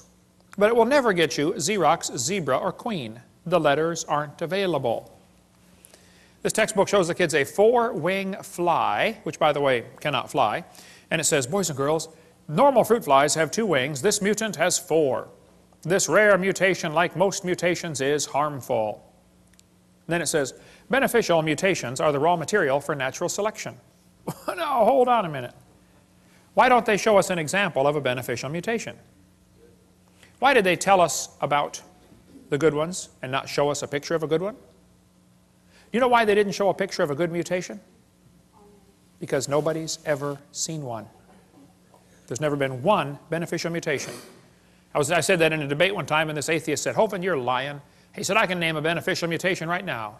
He said, people in Africa that get sickle cell anemia are less likely to get malaria. I said, that's brilliant, sir. That's like saying if you cut off your legs, you can't get athlete's foot. They're both negative, okay? Then they say evolution and natural selection go together. This one says natural selection causes evolution. That's a lie. Natural selection selects. It doesn't create anything. Natural selection is not a creative force, okay? Natural selection may be a stabilizing force, but it is not a creative force. Anybody with half a brain can figure that out. Natural selection cannot create any properties. It can only select. This textbook says, evolution by natural selection had occurred in just 1 year. Oh, they're lying. It says natural selection can lead to evolution. That's a lie. Natural selection selects. It doesn't create a thing. If you worked in a factory that made cars, how far is the Saturn plant from here? Pretty close, isn't it? How many of you work? Anybody here work in the Saturn plant? Okay. Suppose you worked in quality control. Your job was to check the car when they got done building it, you know, kick the tires, slam the doors, and drive it around. See if it runs. If you caught every single mistake, they don't, by the way, but if you did, okay, how long would it take that quality control process to change the car to an airplane? You say, Hovind, quality control can't change it to something else. Oh, I know. Only design engineers can change it. And God's natural selection is a quality control that will never change it to a different animal. It'll just make sure you get a good animal, that's all. They keep talking about survival of the fittest. Well, I agree, but that doesn't explain arrival of the fittest. And even survival of the fittest is pretty shaky. It's what's called a tautology, a sentence that means nothing. I'll show you. If you say, Professor, why did it survive? He'll say, oh, because it's the fittest, you know, survival of the fittest. How do you know it's the fittest? Because it survived. How else can you tell? Oh, I see. Look, if a whale goes through a school of fish and eats 80% of them, it's not survival of the fittest. It's actually survival of the luckiest. That's what's really going on out there. But some of these scientists have the ability to make amazing observations and still come to the wrong conclusion. One day a bunch of scientists were going to see how far a frog could jump. They put their big old frog down there and said, jump, frog, jump. That frog jumped 80 inches. They brought the frog back, cut off one leg. Said, jump, frog, jump. He only jumped 70. They brought him back, cut off another leg. Said, jump, frog, jump. He went 60. They brought him back, cut off another leg. Said, jump, frog, jump. He jumped 50 inches. They brought the frog back, cut off his last leg, and said, jump, frog, jump. You know, they expected he might go maybe, 40 based on the data. Actual jump was 0. The frog didn't move. They yelled louder, jump, frog! The frog never moved. The scientists were baffled. They tried the experiment again. New frog. Got the same results every time. So the brilliant scientists put their data together and said, you know what, folks, the frog jumped less as the legs were removed. Hey, that's a good observation. They got it right on the head. And they said, so we must conclude that a frog with no legs goes deaf. Bad conclusion. It's possible to have a good observation and still come to the wrong conclusion, you know. That's what they did with the fruit flies. They put them flies in the laboratory. They nuked them, microwaved them, x-rayed them. They did all kinds of mean things to those flies, and they got some weird-looking baby flies. They got flies with curled wings. They fly around, bzz, bzz, bzz, bzz, couldn't go anywhere. They got flies with no wings at all. What do you call that? A crawl or a walk? Can't fly. They raised all these mutated flies in the laboratory and said, you know what, folks, fruit flies refuse to become anything but fruit flies. Well, duh. So they said all mutations produce flies that were inferior to the original fly. Good observation. They said, so we must conclude that flies have evolved as far as they can go. Oh, bad conclusion, you know. Maybe you could conclude that God made them right to begin with, and all you're doing is messing them up in your laboratory. They were doing fine till you guys got a hold of them. Yeah. And they say evolution's as fit as ever. Yep, fruit flies in the north have wings 4% larger than flies in the south. Well, that proves something to somebody somewhere, I'm sure. But it's still a fly, okay? Then they tell the kids, the peppered moth is proof for evolution. They counted the moths on the trees and found it was 95% light colored and 5% black. Then they burned coal in the factories and the trees turned black. And they counted the moths again. It was only 5% light and 95% black. The problem is the entire story is a lie. They glued dead moths to the tree to take that picture for your kid's textbook. It's right here. Where's this book used at, brother? It's not used anymore. Peppered moth. It's still in the new books, though. Evidence for evolution. Those are dead moths glued on a tree because after 40 years of watching, they found a grand total of 2 moths on the trees. 2 out of, let's see, what's 95% of 2? Wow. I have to do some figuring on that one.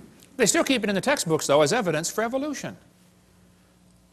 What's the Tulsa Zoo doing having a peppered moth display? I mean, this is a zoo, for heaven's sake. Why do they push evolution in a zoo? Get the book Icons of Evolution if you want a whole lot more on the history of this peppered moth idea. But they tell the kids, we're going to learn to think critically. Boys and girls, do you think humans are still evolving? What kind of question is that? That's one of those questions like, have you stopped beating your wife yet? Wow, let me think. If I say yes, I'm admitting I did. If I say no, I'm still doing it. Did you know it's possible for the question to already have a built-in assumption? Look at that question. Do you think humans are still evolving? What's the built-in assumption? That humans evolved. Now, how's a Christian kid supposed to answer that for homework for Monday? I would say, teacher, this question is poorly written. It assumes evolution has happened when it has not. It's like asking the question, you know, why are elephants orange? Boy, no, there's a tough one. Why are they orange anyway? They're not orange? This is not learning to think critically. This is a Soviet-style indoctrination-type brainwashing question. And when the kid gets done taking this class, he's going to think he knows how to think. But he doesn't. He knows how to be told what to believe, and he never understands how it happened to him. That's not thinking critically. Then they tell the kids, we've got evidence for evolution from homologous structures. Wow, what's that mean? Yes, boys and girls, did you know you have 2 bones in your wrist, and they're called the radius and the ulna? Pretty cool. And did you know the alligator has 2 bones in his forelimb? And look at this, they're called radius and ulna. See that? That proves we are related. That's what they're going to tell them. Homologous structures provide evidence that these animals evolved from a common ancestor. It's found in just about every textbook. You got it in these other ones up here, I'm sure, don't you, Steve? Homologous structures as evidence for evolution. They descended from a common ancestor, textbook says. Think critically. The bones are the same, boys and girls. See, that proves we're related. Evolved from a forelimb of a common ancestor. This textbook says, comparative anatomy provides further evidence of evolution. The commonalities suggest that these and other vertebrate animals are all related. They probably evolved from a common ancestor. This is a lie. They probably have a common designer. You know, the different bones in different animals come from different genes on the chromosomes. They're not homologous to begin with, okay? And even if they were, that still wouldn't prove common ancestor. Proves a common designer. The same designer made them all. Did you know the lug nuts from a Pontiac will fit on a Chevy? You can go out in the parking lot and try it. They will. That proves they both evolved from a Honda 14 million years ago. No, it's true many animals have a similar four-limb structure. That's a good observation. I agree. They say they must have had a common ancestor. Oh, bad conclusion.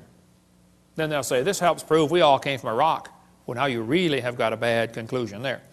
Then they tell the kids, we have evidence from development. Now this one makes me angry. So I'm going to try to stay calm while we talk about this. Is probably one of the most dangerous lies in the textbooks. We'll just calm down now. Okay, I'm ready. This textbook says the similarity between the early stages of development of many different animals helped convince Darwin that all forms of life shared common ancestors. Darwin considered this the strongest class of facts in favor of his theory. This was the best evidence Darwin knew of for his theory. The guy who made up this dumb idea is named Ernst Haeckel.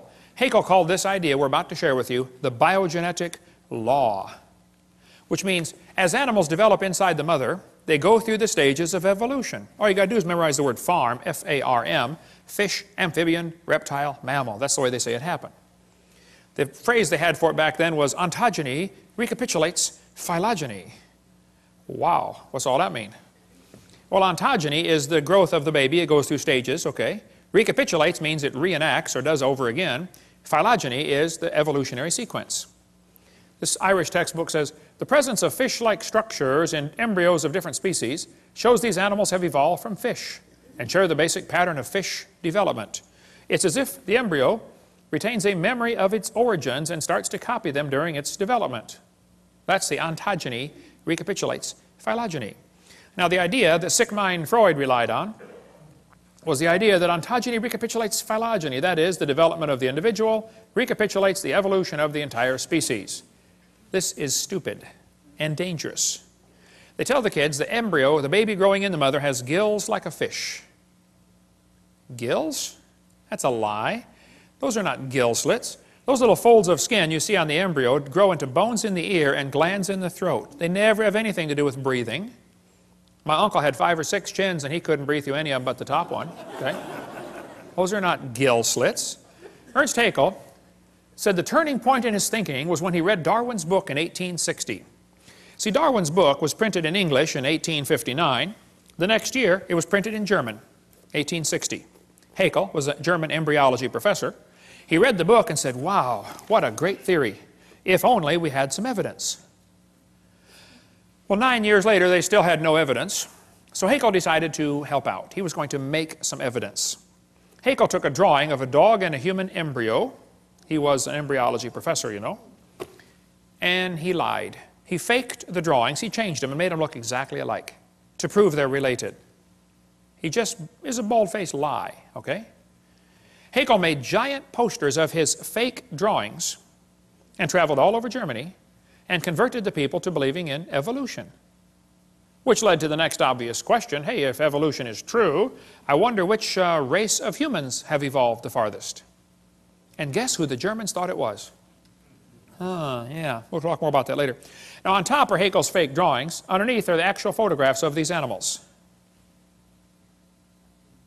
He lied. His own university held a trial and convicted him of fraud.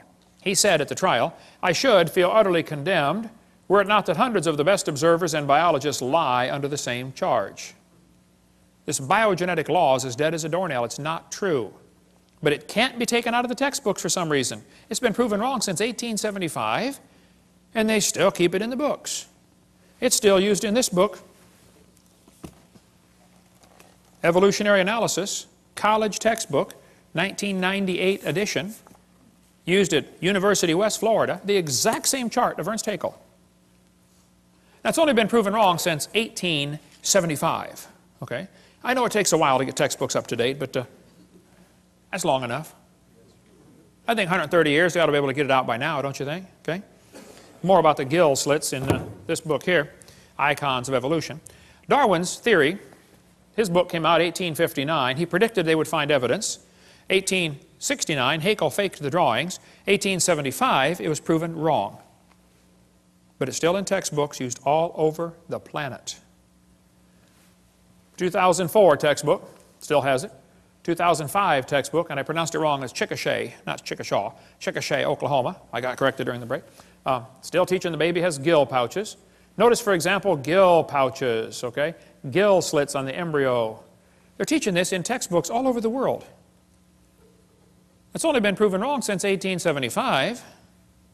Get it out of the book. Tear the page out. I mean, it's a no-brainer. Tear out the page. It's not true. There's a junior high textbook telling them it has embryo has gill slits. This one says, similarly, humans and fish embryos resemble each other because humans and fish share a common ancestor. These similarities provide evidence that these three animals evolved from a common ancestor, tiny gill slits. Gill slits on the human embryo. Gills of fish. Tiny gill pouches, used in college textbooks. There's a 2004 textbook saying it has evidence of evolution is seen in development of embryos. You can't get a high score on SAT or ACT tests unless you lie and say the baby has gill pouches. It's found on every single test we could find.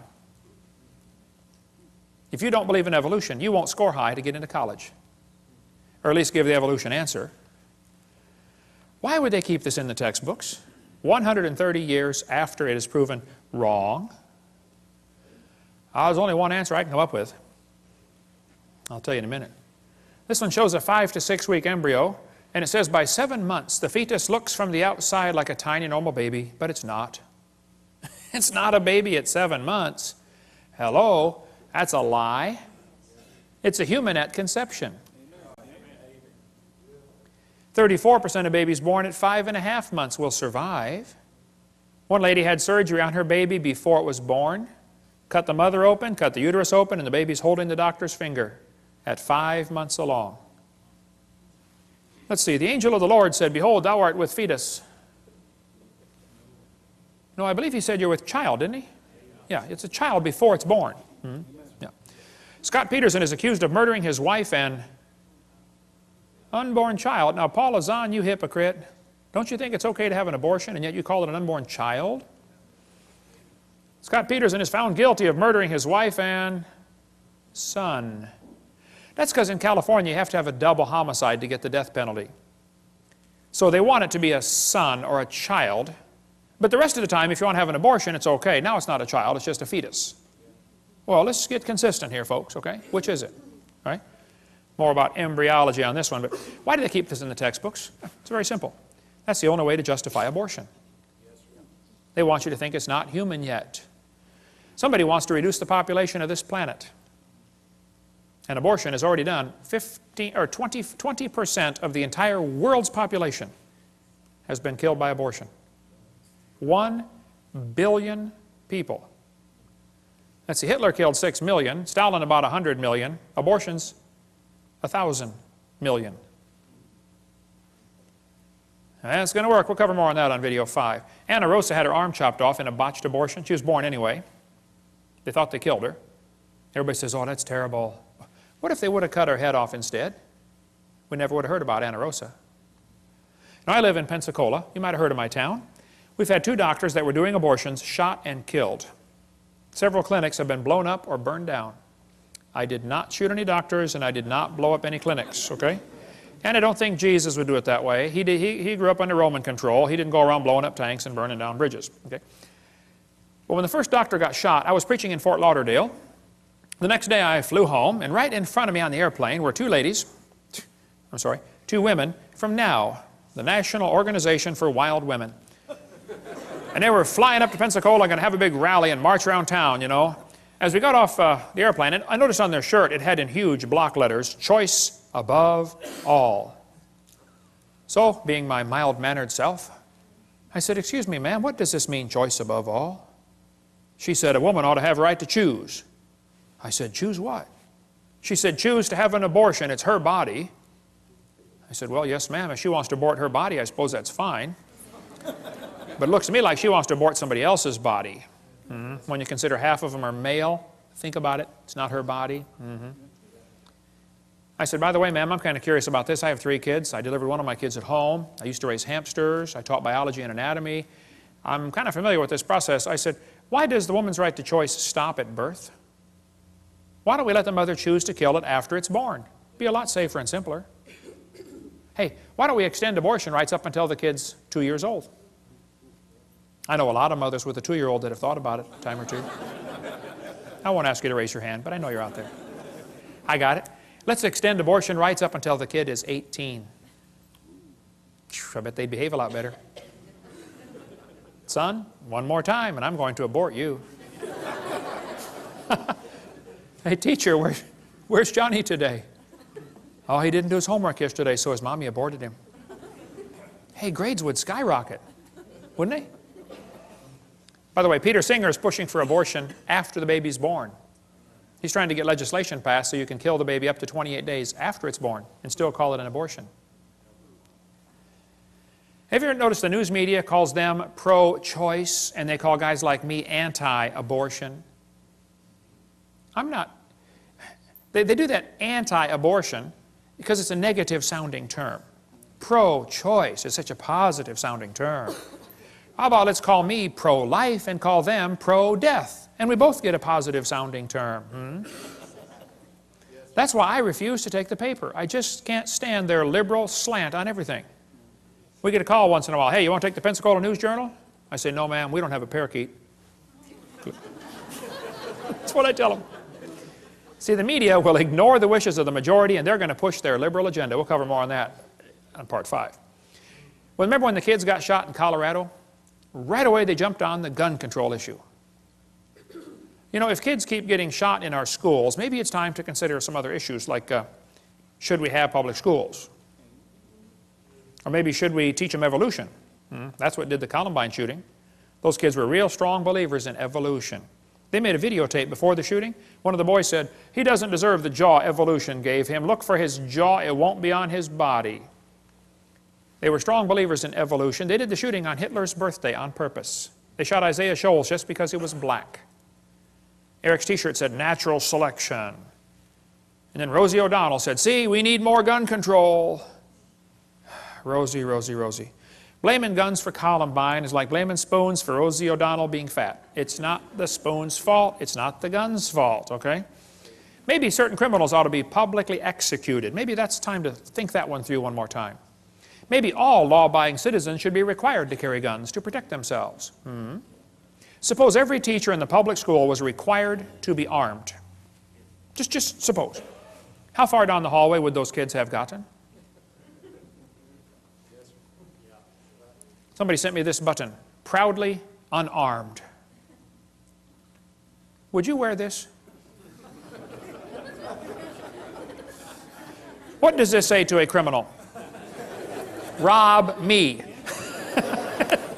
Isn't that exactly what it says? Of course. The Founding Fathers gave us the Second Amendment so we could keep and bear arms, and it wasn't so we could go duck hunting. The purpose of the Second Amendment was so we could defend ourselves if the government goes bad. Last-ditch defense against an evil government is an armed citizenry. You ever notice a lot of animals that eat grass have horns? Did you know you don't need horns to eat grass? The purpose of the horns is to explain to the lion, stay off my back. I just want to eat the grass, leave me alone. And I think everybody ought to be armed, not so we can hurt anybody, but just so we can explain to people, leave me alone. Don't take my stuff. Don't break into my house. Don't steal my car. Don't come hurt my family. Okay? Thank you. I probably waited too long. I didn't start my kids shooting until they were about 3. I probably should have started about 2, you know. Okay. Here's the logic they use to justify abortion. They're going to say, well, it's not human. Oh, brother. You're either dumb or you're lying. It's human at conception, okay? They're going to say, well, it's not viable. It can't live on its own. You're not viable yourself stark naked on the North Pole, you know. Can't live on its own. I know kids that are 25 that still come borrow money from Dad. Hey, Dad, can I borrow some money? You ought to be able to live on your own by now, son. They're going to say the child may be unwanted. There's kids that are already born that are unwanted. My parents moved 4 times when I was growing up, but I found them every time. By the way, there's probably 5 people in this room that have had an abortion. Now you listen carefully. God loves you. He can forgive you. It's not the unpardonable sin. God can use you in a powerful way. But don't you go through life justifying it. Don't say it was okay. No, it wasn't okay. It was murder. So confess it, forsake it, get right with God, and go serve God with your life, okay? Amen. Half the Bible is written by murderers, okay? You're in good company. They're going to say, well, the child may be unwanted. A lot of people are unwanted. Year after year, the number of people waiting to adopt is about equal to the number of abortions. The babies are not unwanted, okay? They're going to say, well, the child may be a financial burden. Show me a kid that's not. Anybody got a kid that's not a financial burden? They're going to say it may be from rape or incest. Well, then you kill the rapist, not the baby. Execute the rapist and adopt out the baby. It's not that complicated. Hey, did you know it's illegal to shoot deer at night with spotlights in just about every state? Is it illegal in Tennessee to shoot deer at night with spotlights? You got to give them a sporting chance, right? Let's give the baby a sporting chance. Pass a law in Tennessee that says if a lady goes to have an abortion, the nurse will have a jar of marbles, and we're going to have a lottery, okay? 1 marble for baby, 1 for mother, and 1 for father. And 1 for doctor. And 1 for governor. And let's put several in there for the past president. And let's really have a choice. If he's not alive, why is he growing? If he's not a human being, what kind of being is he anyway, huh? She says, honk if you're pro-choice. It's easy for her to be pro-choice. She's already been born. I don't know if you ever thought about this, but did you know everybody that ever voted for abortion has already been born? Think that one through. They say, well, abortion's legal. Well, that doesn't make it right. In 1936, the German Supreme Court declared Jews in Germany are not persons. That opened the way to allow Hitler to kill the Jews. 6 million, at least, Jews were killed. I read lots of books about Hitler. I've been to Germany a couple times. Hitler said, I have the right to exterminate an inferior race that breed like the vermin. Hitler thought the Jews were an inferior species. He said the Germans are the superior race that deserve to rule the world. Hitler was killing the Jews to make more living space for the Germans. He sought to make the practice of Germany conform to the theory of evolution. Hitler said, if you want these criminals, I'll send them to you on luxury ships. You know, in 1938, the Jews could have been saved, but America refused to take them. Every country but Sweden refused to take the Jews. Hitler's book and his mind was captivated by evolutionary thinking, probably since he was a boy. Evolutionary ideas lie at the basis of all that is worst in Mein Kampf. Hitler thought it was the duty of the strong to trample the weak. In his book, Hitler said, nature does not desire the mating of weaker with stronger individuals, even less does she desire the blending of a higher with a lower race. Who's a higher race, Adolf? He kept talking about the mingling of Aryan blood all through his book. He talked about Aryan races, lower peoples. Well, I found Hitler's hit list. Hitler thought the blonde-haired, blue-eyed Norwegians were close to pure Aryan. Did you get all that? The blonde-haired, blue-eyed Norwegian. Worden står det till idag. Ja, sure you betcha. Oofta, hey there, fella. He thought the Germans were mostly Aryan. The Mediterraneans are slightly Aryan. The Slavics are half Aryan, half ape. Orientals are slightly ape. Black Africans are mostly ape. And Jews are close to pure ape. Hitler killed the Jews to speed up the evolution process. Let's eliminate the inferiors. Anybody know where the Olympics were held in 1936? Berlin. Anybody know who won the most gold medals? Jesse Owens, the black American athlete. Hitler was so angry, he said, it's not fair to make my men race against this animal. Hitler said, I regard Christianity as the most fatal, seductive lie that ever existed. Well, that's because he thought biological evolution would weed out the religion and be a weapon against religion, because the Bible teaches all nations are of one blood. And if you think you are superior to somebody because of the color of your skin, number one, you're wrong. Number two, you're stupid. Okay, number three, you're not right with God. Okay, we cover more on the races, and there's no such thing as races. It's just skin colors on video number 7. I stood in the courtroom in Nuremberg where they held the trial years ago. Those guys on trial said, we did nothing illegal, we were just obeying orders. Yeah, and they were found guilty anyway, weren't they? Because see, there's a higher law than Germany's law. It's called God's law. Now, the Supreme Court in America in 1973 said the word person does not include the unborn. That's the decision that opened the way now for 45 million babies to be killed in America. 1,000 million, that's a billion worldwide. On September 11th, 2001, 3,000 Americans were killed by terrorists. We spent billions of dollars trying to hunt them down and kill them, right? You know what else happened September 11th, 2001? 4,500 Americans were killed by abortionists. 50% more, and nobody said a word. The next day it happened again. We've had a September 11th tragedy every day ever since. Have we gone nuts? Margaret Sanger started a group called Planned Parenthood to eliminate the inferior species. She wanted to wipe out the blacks, the Jews, and the Orientals. She thought they were human weeds. We could spend all day on Margaret Sanger, but they thought that, just like Hitler said the Jews are a parasite in the body of nations, Margaret Sanger said the unborn child is a parasite in the woman's body. No, it's a child, okay? It's a baby. We could spend all day on Margaret Sanger. We don't have to take time for that now, but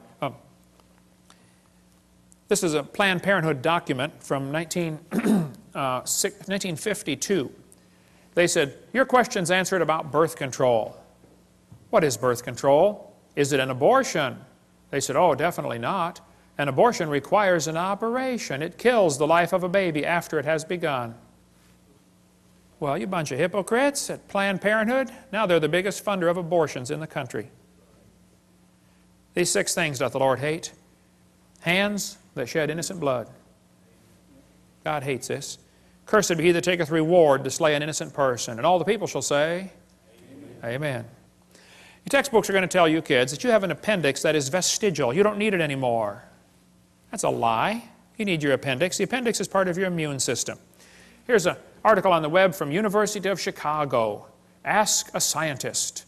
Nancy writes in and says, what is the function of the appendix in a human before it is taken out through surgery? This lady writes back and says, the appendix has no known function. She's way behind the times on that one. She goes on to say, it is believed that the appendix will gradually disappear in human beings as our diet do not include cellulose no more.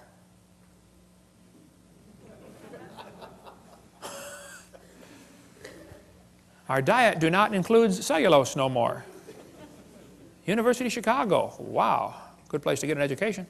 Not in English, apparently. But in the first place, this is not true, okay? The appendix is part of your immune system. You need your appendix. The appendix activates killer B cells like your thyroid activates killer T cells. It's true you can live without your appendix. That's true. You could live without both your legs and both your arms and both your eyes and both your ears also. Doesn't prove you don't need them. If you take your appendix out, you got a much better chance of getting all sorts of diseases. This textbook says the whale has a vestigial pelvis. Many organisms retain traces of their evolutionary history. For example, the whale retains pelvic and leg bones as useless vestiges. National Center for Science Education teaches, Bossy the cow evolved to blowho the whale. The cow evolved to the whale. And the evidence is the pelvis. Whales have a vestigial pelvis and leg bone that serve no purpose. They have hind limb bones that have no function. Just imagine whales walking around. It's true. Well, here's the bones they're talking about right there. Just imagine the whale walking around.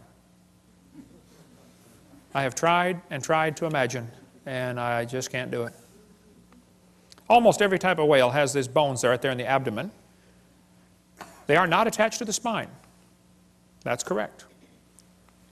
Textbook says the whale's pelvis is located far from the vertebra and has no apparent function.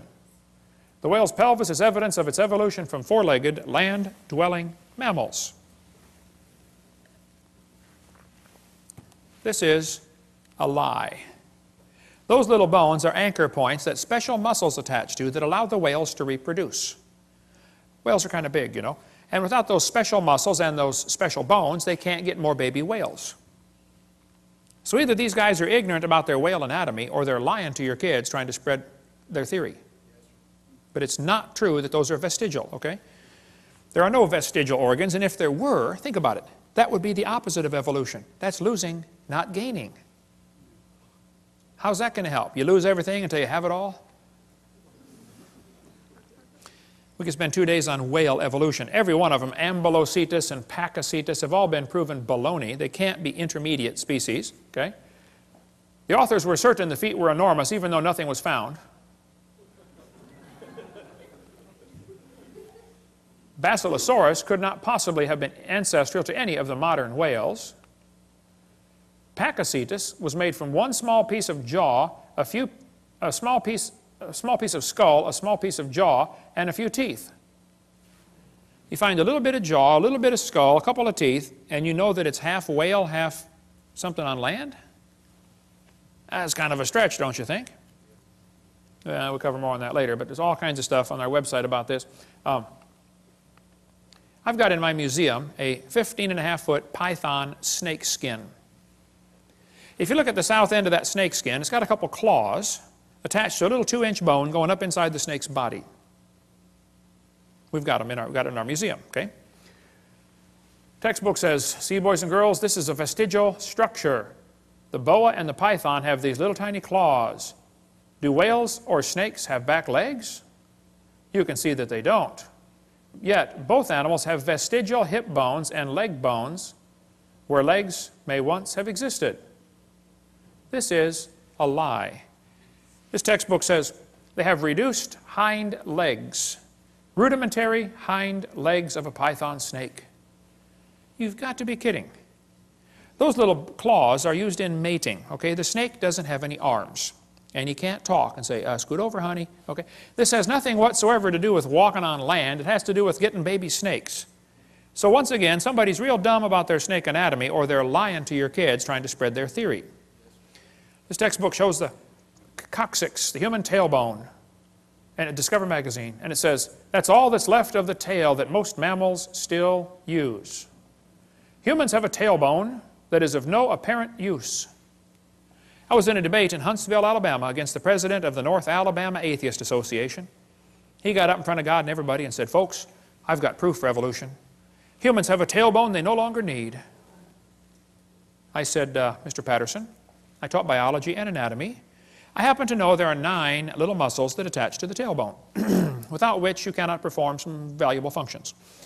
I won't tell you what they all are, but trust me, you need those muscles. I said, now, if you think the tailbone is vestigial, I, Kent Hovind, will pay to have yours removed. Bend over. Critical thinking, this book says, 2005 edition. At the end of your backbone is a coccyx, a few small bones that are fused together. Could the human coccyx be a vestigial structure? Or is it the start of a newly evolving structure? That's thinking critically. They give the kids 2 answers, 2 options, both of which are wrong. There's a third option, you know. Maybe it's fine just like it is. Notice they don't give that as an option, do they? Maybe it was designed to support your colon and support your lower back for posture when you sit, and 5 or 6 other things you can read your Gray's Anatomy about, okay? They say, aren't babies born with tails once in a while? No. Well, that baby's got a tail right there. No, he doesn't. It's not a tail. That's just fatty tissue. There's no bone, no muscle, no cartilage. It's not even lined up with the spine. It has to do with the way the baby develops inside the mother. There's fat around the nervous system to protect it until the bone grows around it. Generally, the fat is resorbed into the system as the baby grows and develops bone, but on extremely rare occasions, the fat is excluded outside the body like a big wart. So what you do, you cut it off, sew it up, put a diaper on the kid, and send him home. It's just nothing like it's just like a wart. That's all it is. Cut it off. It's not a tail. This one says the coccyx is a small bone at the end of the human vertebral column. It has no present function, and is thought to be the remainder of bones that once occupied the long tail of a tree-living ancestor. They told me when I was a kid, man used to have a tail, but he lost it because he didn't need it. I thought, didn't need it. Have you ever thought how handy a tail would be? Have you ever come to the door with 2 sacks of groceries? Man, wouldn't that be nice to be able to grab that door and walk right in there? You could drive down the highway and hold that can of Coke and tune the radio knob all at the same time. Lost it because we didn't need it. That's a lie. Everything used as evidence for evolution has been proven wrong. If real evidence exists, I'd like to see it. We'll pay $250,000 for real proof for evolution. But don't lie to me. I think you ought to demand that your school board cut out pages with lies on them. Don't put up with that stuff. I was speaking at University of West Florida, and this one biology teacher said, Hovind, I don't think we should deface textbooks. I said, what do you mean? He said, well, tonight you said we should cut out the pages with this stuff on it. We shouldn't deface a textbook. I said, well, sir, suppose you were teaching math and you found a book that said 2 + 2 is 5. What would you tell your students to do? He said, I would tell them to mark out the wrong answer and write in the right answer. You would deface a textbook? I said, now, sir, you teach biology, don't you? He said, yes, I do. I said, well, suppose you found one of your textbooks that taught the embryo has gill slits or the snake has a vestigial pelvis or, you know, all this stuff I covered tonight. Are you going to tell your kids to tear that page out? He said, oh, no, no. I said, would you tell them to mark it out and then write something in the column that it's not correct? He said, no, no, no. I said, would you at least put a warning sticker in the front cover that said, hey, kids, the information on page 85 is wrong? Would you at least warn them? He said, oh, no, no. I said, you would correct a math book, but you won't correct a biology book. I said, you, sir, are a hypocrite. And the folks in this county need to help you get a different job picking peaches or changing tires. But you got no business taking our tax dollars to lie to these kids coming through your class. We're paying for this school. Why don't you be respectful and resign or quit lying to the kids? He said, Hovind, you don't have much tact. Oh, I made full contact with that guy, that's for sure. Okay. Evolution is unproved and unprovable. We believe it because the only alternative is special creation. They just don't want to believe this. They don't want to believe in creation. And they're willing to believe a lie rather than believe the truth, just so they can support their wicked lifestyle. Psalm 94 says, he that formed the eye, shall he not see? God formed the eye. Eyeballs are incredibly complicated. Charles Darwin said, to suppose that the eye could have been formed by natural selection seems, I freely confess, absurd. But then he goes on for 3 or 4 pages and says how he thinks it happened anyway. Your eyeball's amazing. You know, at the back of your eye, there are 137 million light-sensitive cells in 1 square inch, called your retina. All of them wired straight to the brain. How would you like to hook up 137 million electrical connections in 1 square inch? My Heavenly Father did. He's pretty smart, isn't he? Now, I debated one atheist one time, and he said, Hovind, the eye is an example for evolution because it's poorly designed. I said, what on earth are you talking about? He said, well, the light comes into your eye, and then it goes through blood vessels in front of the retina. He said, that's wired backwards. He said, the octopus has a much better eye because their blood vessels are behind the retina. I said, sir, let me just explain something to you, okay? I said, we live in the air. Now, air is a pretty poor insulator for UV light. So your body is designed with the blood vessels in front of the retina. That's your body's last defense against ultraviolet light. Now, octopus live in the water, okay? Water blocks UV light, so they don't need their blood vessels in front. See, we're designed for living in air, and they're designed for living in water. Now, if you want to swap eyes with an octopus, you just go ahead, sir, but you're going to be blind in a few days, okay? Because they don't have the blood vessels in front to block the UV light. What a dumb evidence for evolution. What they're trying to say is, well, God wouldn't do it this way, so it must have evolved. Well, that's a silly argument for evolution. Maybe you just don't understand why it was designed that way. I think man's understanding of the human body is about like putting a 5-year-old kid under the hood of your car and saying, hey, kid, take out whatever this thing doesn't need. You don't know what any of it does. You can take it all out, right? You know, your eyeball's amazing. It would take a minimum of 100 years of Cray computer time to simulate what takes place in your eye many times every second. Eyeballs are amazing. But this textbook says The complex structure of the human eye may be the product of millions of years of evolution. Why doesn't God get the glory for what He did? This textbook shows the kids a bird eye and a reptile eye, and it says right up here, boys and girls, you can better understand how the eye might have evolved if you picture a series of changes. You have to imagine how it happened. Just imagine the eye changing. That's not science, imagining how it happened. Where's the evidence? See, evolution only takes place in the imagination. Never takes place in reality. They're lying to you, okay? He that formed the eye, shall he not see? Science deals with things we can observe and study and test. You don't observe anything about evolution. If you have something that's designed like an eyeball, it demands a designer. If painting is proof there was a painter, even if you never see the guy. A building is proof there was a builder, and a watch is proof there was a watchmaker, and design, the creation, is proof there was a creator. See, design simply demands a designer, period. The invisible things of Him from the creation of the world are clearly seen. They are without excuse, the Bible says. There's no excuse. The psalmist said, when I consider the heavens. You know, God knows that the study of science will draw us to Him. Satan knows that too. So Satan has worked really hard in the field of science to make sure it pushes kids away from God. And we need some good godly science teachers to get involved in the school system and turn this thing around, okay? And by the way, we can prove the existence of God by the impossibility of the contrary. It's impossible that there not be a designer. It's just not possible. There had to be a designer, okay? I like to show evolutionists this picture. I say, guys, here we have, as far as I know, the world's largest rock group. You know of a bigger one? I'd like to see it, okay? I'll say, do you think there's any way George Washington's face could have appeared on this rock by chance? I say, no, it was designed by a guy named Borglum. Took him a long time to build it. Okay, very good. Now let me ask you a question. You say there's no way this face could appear on the rock by chance. You don't think wind could have done that? Abrasion, exfoliation, thermal expansion of the rock? Nothing? Nope, nope, happened by design. Okay, now let me ask you this question. Do you think George Washington himself, with 50 trillion cells in his body and all these complex systems, happened by chance? I say, yeah. Now wait. You don't think his face could appear on a rock by chance, but you do think his whole complex anatomy could happen by chance. Are you dumb in any other area, or is that the only one, you know? Then they tell kids that plants are adapted to their environment. Adapted?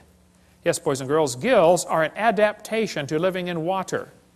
Oh, well, how did they live before they adapted the gills? Well, you see, Mr. Hovind, for millions of years, they all died. None of them lived until they adapted the gills. Oh, I see. Why don't they say it's a design feature? See, they avoid using the word designed because then some kid's going to say, who's the designer?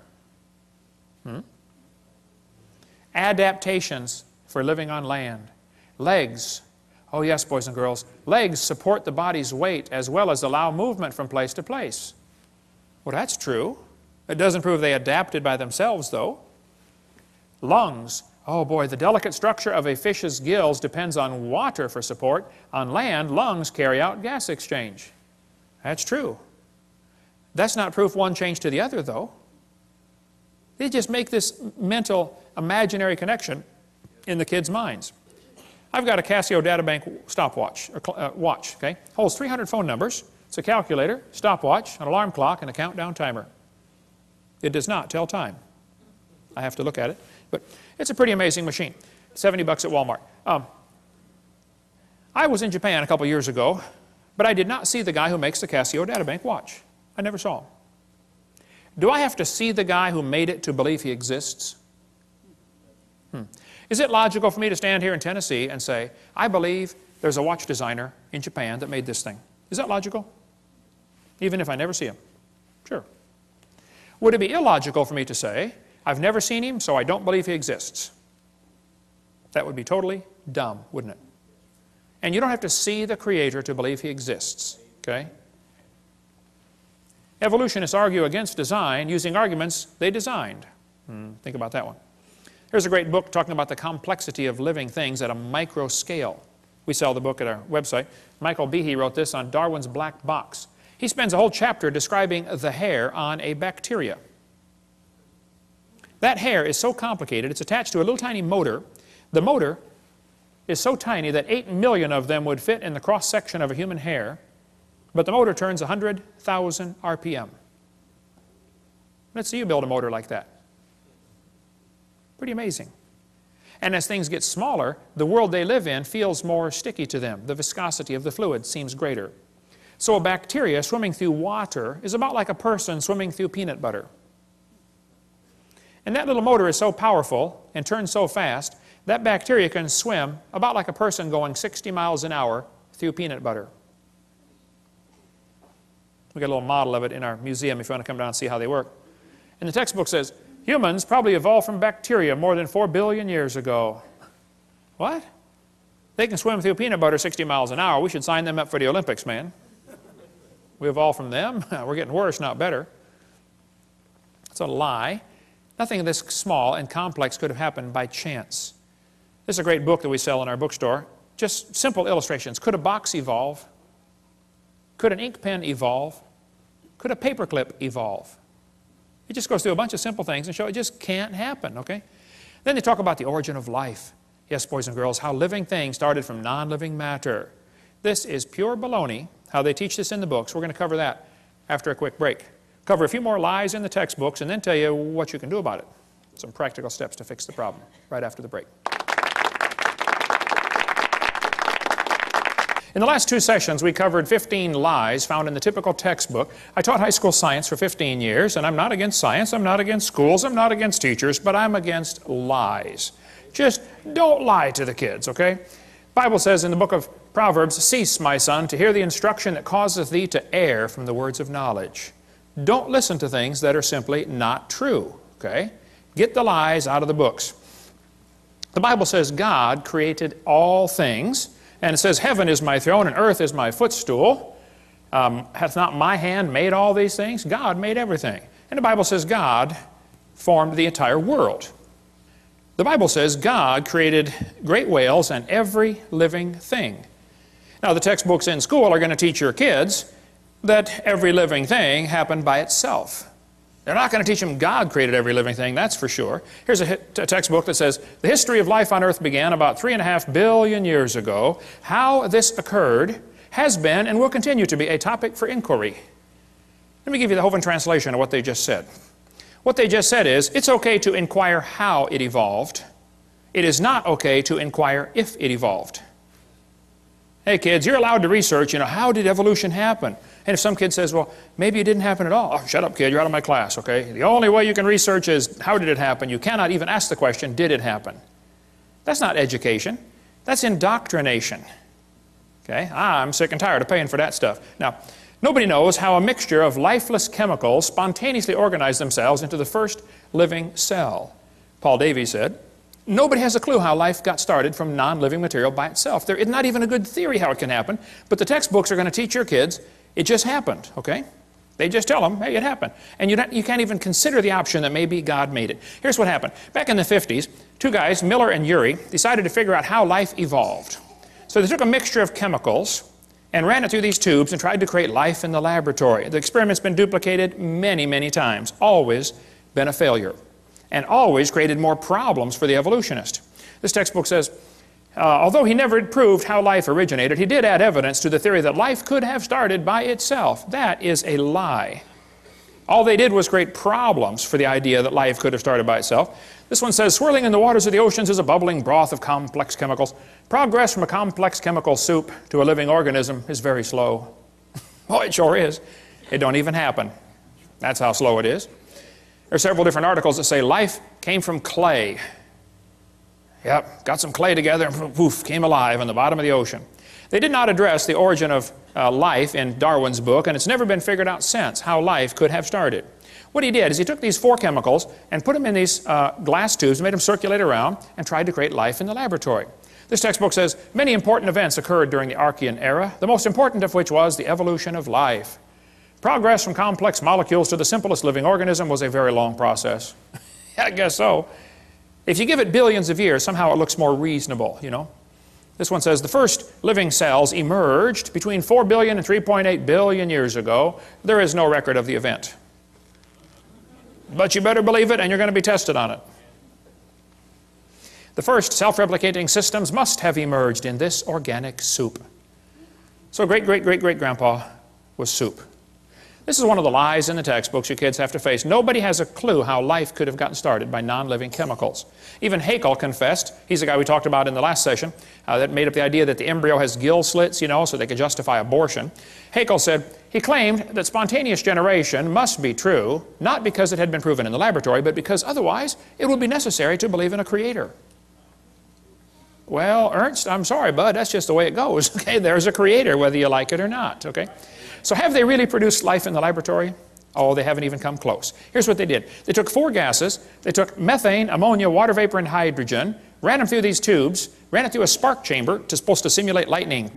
And say, we're going to put them together and make life in the laboratory. At the bottom of the flask, they got this red goo, and they kept draining the goo off, because if it went through the spark again, it would destroy it. So they had to make the goo and then save it from the next spark, okay? They said in the textbook here it was rich in amino acids, this red goo was. Well, that's simply a lie, okay? They didn't come close to making life. The problem is they had a reducing atmosphere. In other words, he excluded oxygen. You can look at his 4 gases. There's no oxygen there. He knew if he had oxygen in there, it would oxidize whatever chemicals tried to combine.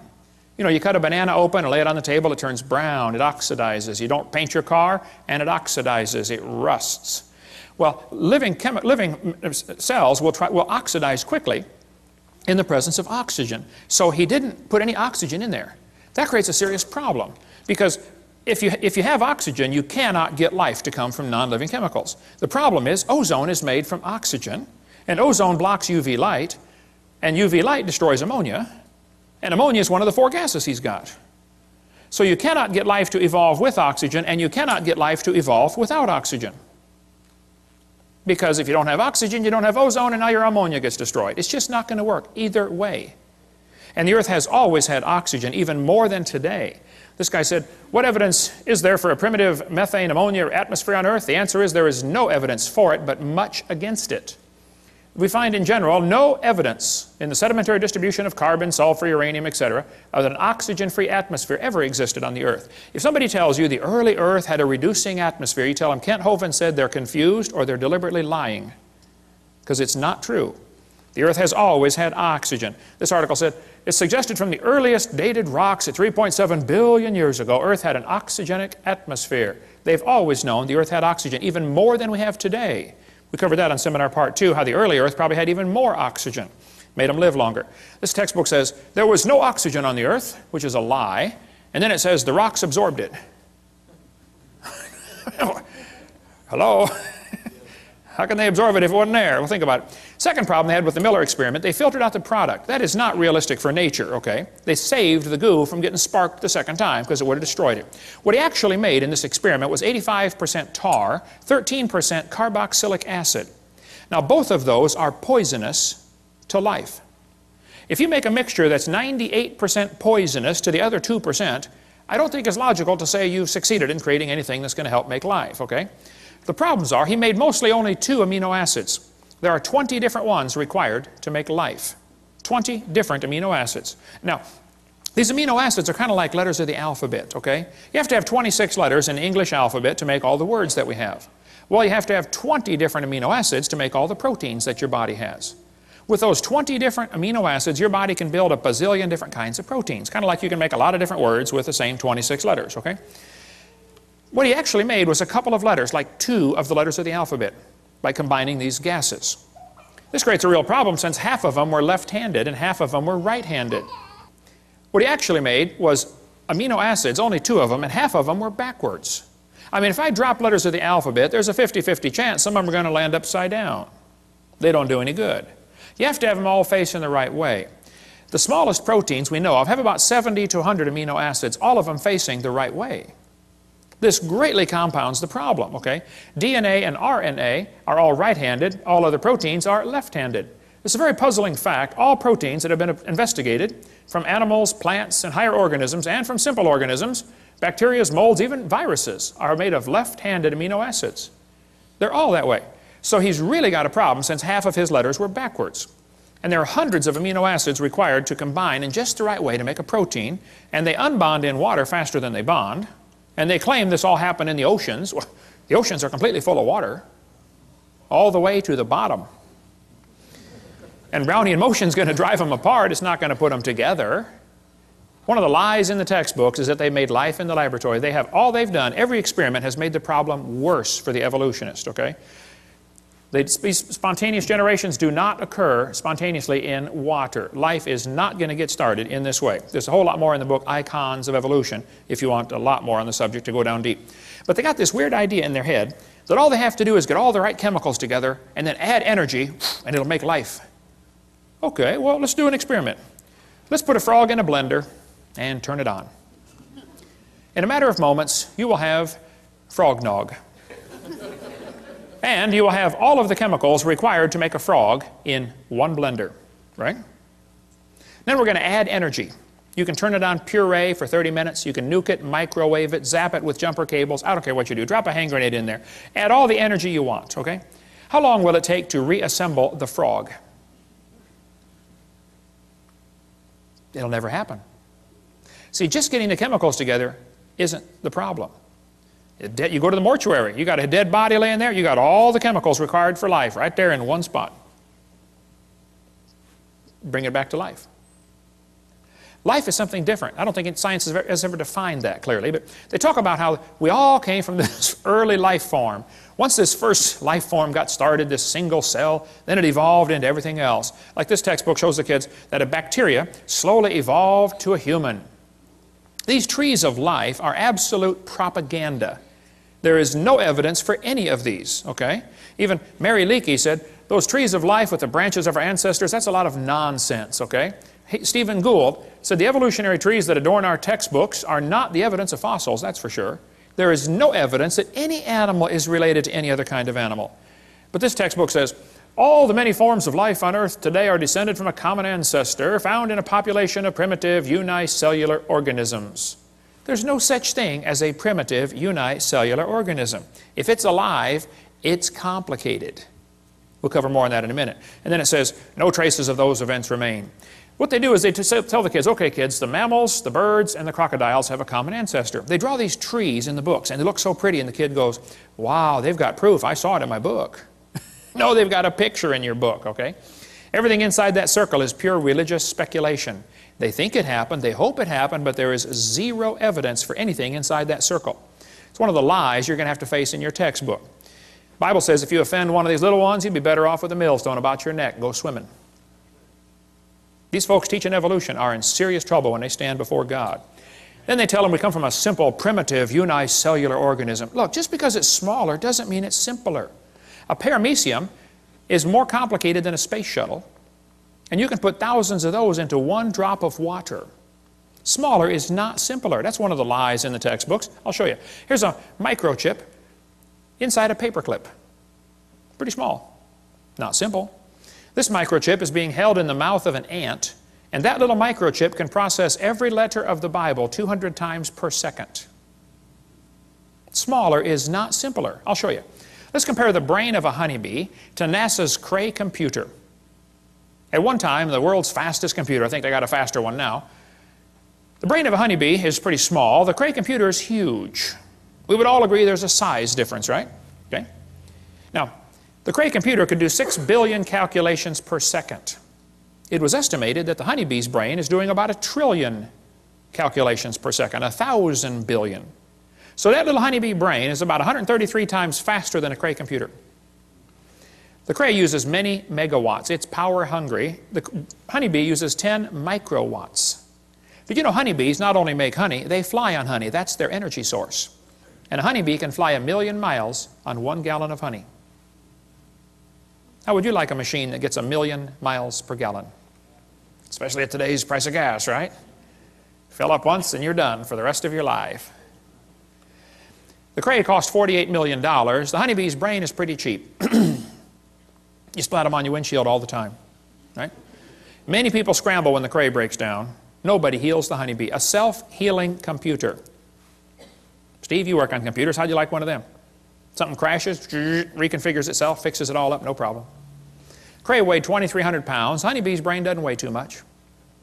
So what should we conclude? Let's see, the supercomputer is huge, it is slow, it is very inefficient, it is power hungry, and it had to be designed. We all know that, right? But did they turn around and look at the honeybee and say, well, that happened by chance? And the brain of a human is a whole lot more complex than a honeybee. For heaven's sake. Your brain can hold more information than the entire British Library. The human brain is phenomenal, okay? You have more computational power in bits per second than the entire national telephone system.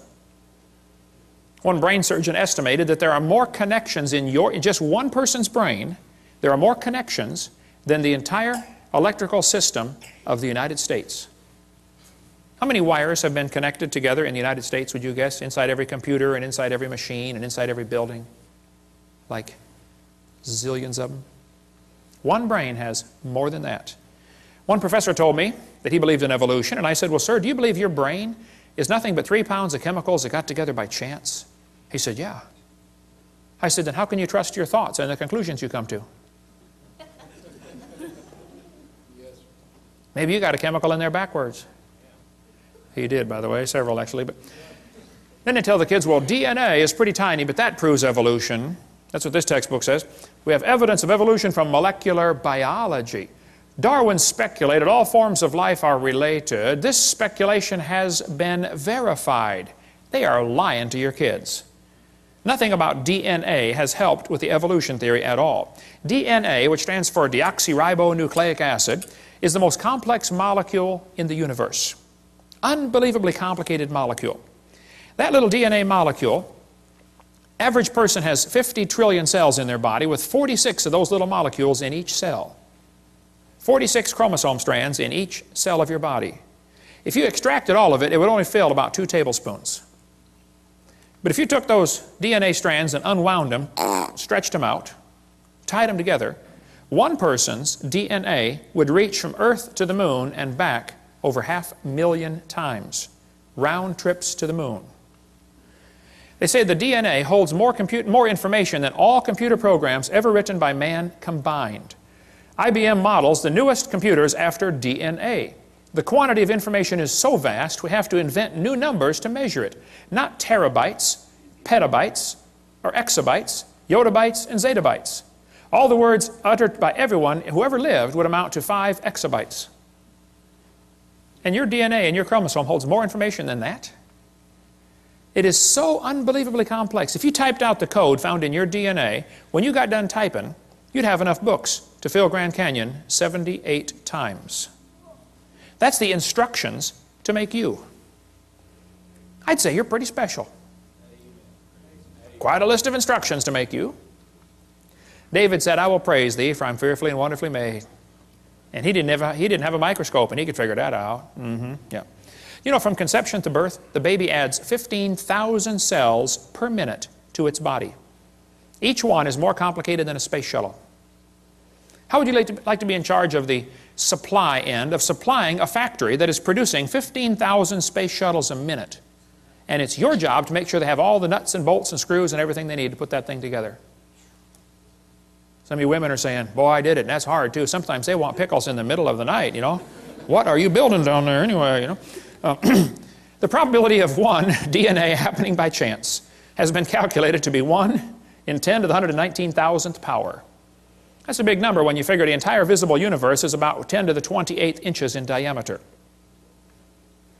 DNA has not proven anything that would help the evolution theory. It's made the problem much, much, much worse. But let's just assume that the chromosome number means something and that, you know, it could evolve. Okay, well then I did some research on this. I discovered penicillin has 2 chromosomes. That one had to evolve first. And then slowly over millions of years, they got some more chromosomes because they're complicated, you know, and turned into a fruit fly. You can see the similarity there. It's only got 8 chromosomes. And then very slowly it evolved some more chromosomes and became either a tomato or a housefly. Very tough to tell the difference. They're identical twins, you know. And then very slowly over millions of years it evolved into either a pea or a bee. You can see the similarity there, you know, pea, bee, very similar. And slowly became lettuce and then a carrot. And finally, when we got to 22 chromosomes, triplets. The possum, the redwood tree, and the kidney bean all have 22 chromosomes. Average scientists cannot tell them apart. Let's see, which one is which here? Okay, let's see, tree, possum, bean, and we have 46, folks. And if we can just get 2 more, the next step of human evolution, we're going to become a tobacco plant. I know some already smell like it. Sometimes I'll get on the elevator and I'll say, man, you're evolving, you're way ahead of me. And it probably won't happen in my lifetime, but we might get enough chromosomes someday to be either a dog or a chicken. They're twins too, you know. And then way down the road, you know, we're going to become a carp. They got double the chromosomes we do. And someday, star date 349572, we're going to become a fern. I was at a church one time and this lady walked up to me afterwards and she said, Mr. Hovind, I'm fern. I shook hands with that hand right there. I'll never wash it again. Hey, how come the evolutionists are always comparing things that fit their theory? Why don't they show us the things that don't fit their theory? Like, let's just say we're going to examine how things evolved based upon how long they lived. Well, we could arrange animals by how long they live, and we'll find out the hamster evolved first, slowly turned into a cat, and then a canary, and then a dog, and then a chimpanzee, and an alligator, elephant, horse, turtle, and human. We made it, folks. We made it. Let's arrange the animals based on how long they're pregnant, their gestation period. Well, in that case, the possum, only 13 days. How'd you like that, ladies? Only be pregnant for 13 days. Not bad, huh? Yeah, I'd have a bunch of kids in. Slowly evolved into a hamster, then a rat, then a rabbit, kangaroo, on down the list, and the elephant. 640 days. They are the winner. The most evolved creature on earth. Or maybe, you can see here the cat and the dog are identical twins, you know. Maybe we should arrange them based on how much they weigh in their adult form. Well, the shrew only weighs 4 grams. Slowly it became a mouse. And very slowly, over billions of years, became a whale. The whale's the most evolved now. Why don't they show us these charts, huh? And why is it that amphibians have 5 times more DNA than mammals, and some amoeba have 1,000 times more DNA? They don't tell us these things because it doesn't fit their theory. It's impossible to arrange in any sort of evolutionary series based on just one little bit of facts. You better find all the facts. You find out this evolution theory fails miserably. But they tell the kids, we're going to think critically. Boys and girls, there are 20 kinds of amino acids. That's a fact. Explain how this fact supports the idea that all life shares a common ancestor. How's a Christian kid supposed to answer that for homework for Monday? Don't you see a built-in assumption in this question? That's not learning to think critically. Would the kid be allowed, teacher, to explain how this fact that they all life forms have 20 amino acids, would the kid be allowed to say, maybe that proves the intelligence of a common designer? Maybe God gave all the animals the same basic 20 amino acids so that we don't have to just eat each other, you know. I mean, if they're all totally different, wildly different kinds, then we could only eat other humans. But see, God made it this way so the brown cow can eat the green grass and give the white milk and make the yellow butter, and I eat it and get the blonde hair. Maybe that's why there's all the same basic building blocks. Yeah. One of the lies they face in the textbooks is this idea that all these similarities prove a common ancestor. Well, let's pretend that it does, okay? This textbook says humans and orangutans are 96% similar, proving a common ancestor 15 million years ago. I don't think so. Humans and chimps have thousands of differences. Thousands of differences. Overall, this guy says the genetic difference is only 1.6%. Oh, that's what they used to think, but that's a lie. Barney Maddox was the leading genome researcher on this project. He said the genetic difference between human and chimpanzee is at least 1.6%. That doesn't sound like much, but calculated out, that's a gap of 48 million nucleotides. And a change of only 3 nucleotides is fatal to an animal. He said it's not going to happen. That's when they thought the difference was 1.6%. It's still too big of a gap. Now then, later they found out, oh, actually it's a 95% similarity, which is 5% difference. And just recently they said, oh no, wow, look at this, it's 7.7% difference. The more we study about this, the worse the problem gets for the evolutionist. Actually, it's becoming worse by the day. This result is based on only 1 million DNA bases out of 3 billion. They've only analyzed 1/3000th of the human DNA code.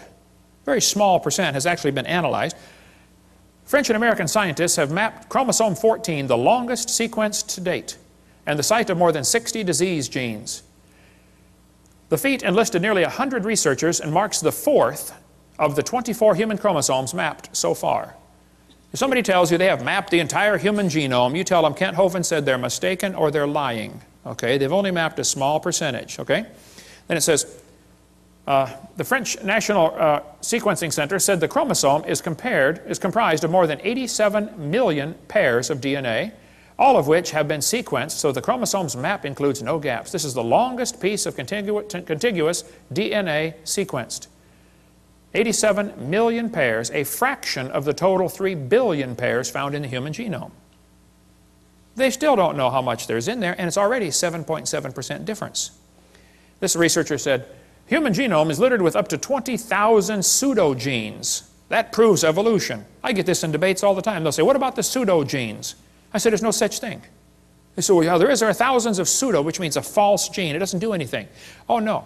Those pseudogenes serve several purposes. Number one, they serve as decoys to draw poisons away from the real ones. Number two, they serve as backup mechanism.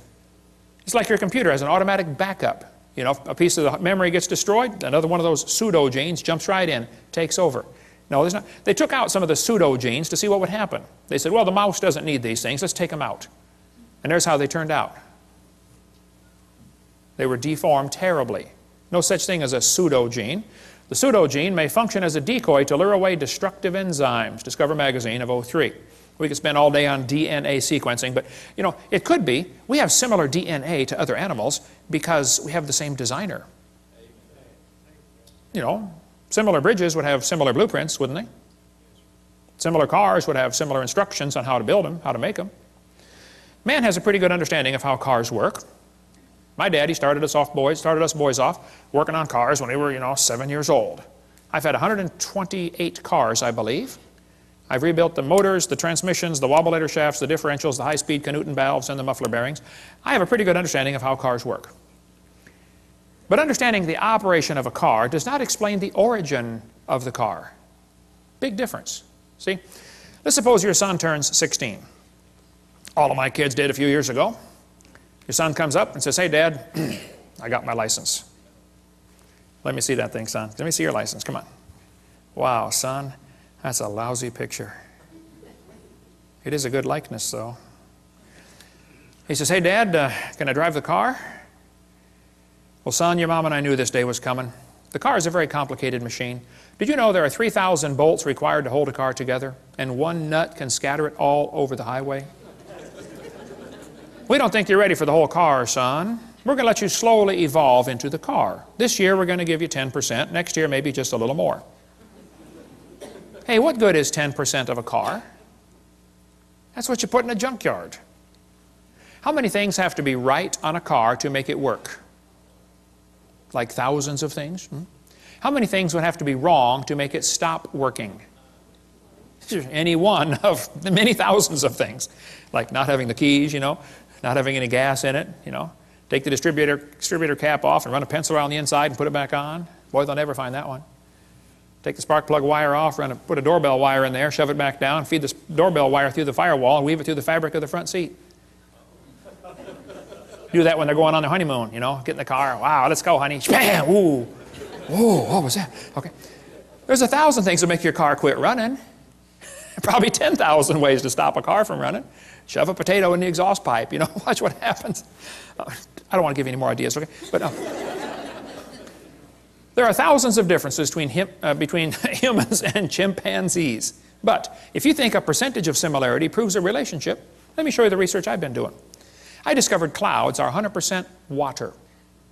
Watermelons are 97%. It's only 3% difference. That proves they're related. Jellyfish are 98%. Missing link. And so are snow cones. Yeah, there we go. We got the proof, okay? Then they tell them fossils prove evolution. I say, guys, you got to be kidding. This textbook says, evidence of evolution from the fossil record. Oh, no, don't give me that. That's a lie. There is no fossil record. There's a bunch of bones in the dirt. It's not a record, okay? You're putting your interpretation on those bones they're digging out of the dirt. There is no fossil record. This textbook says evolution is a fact. The fossil record provides some of the strongest evidence that species evolved over time. This is silly. There is no fossil record. You don't look back into time. You look at a bunch of bones you dug out of the dirt. And you put your interpretation on them, okay? Fossils only exist in the present. They don't exist in the past. I mean, you're digging them up and it's 2005, okay? You can't say, wow, this fossil is 40 million years old. You don't know that. Okay? All we do is put our interpretation on the fossils. But the kids are taught fossils contribute to our understanding of evolution. Kids, keep in mind, dead animals do not reproduce or evolve.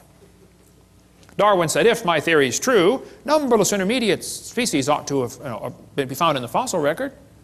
Well, I'm sorry. This guy said, since Darwin, many of these links have been found. Oh, they are lying to you. No missing links have been found. Even David Robb, who believes in evolution, says, in the years after Darwin, his advocates hoped to find predictable progressions. In general, these have not been found. Yet the optimism has died hard, and some pure fantasy has crept into textbooks. You're kidding. Fantasy in the textbooks? That's a fancy word for a lie. Okay?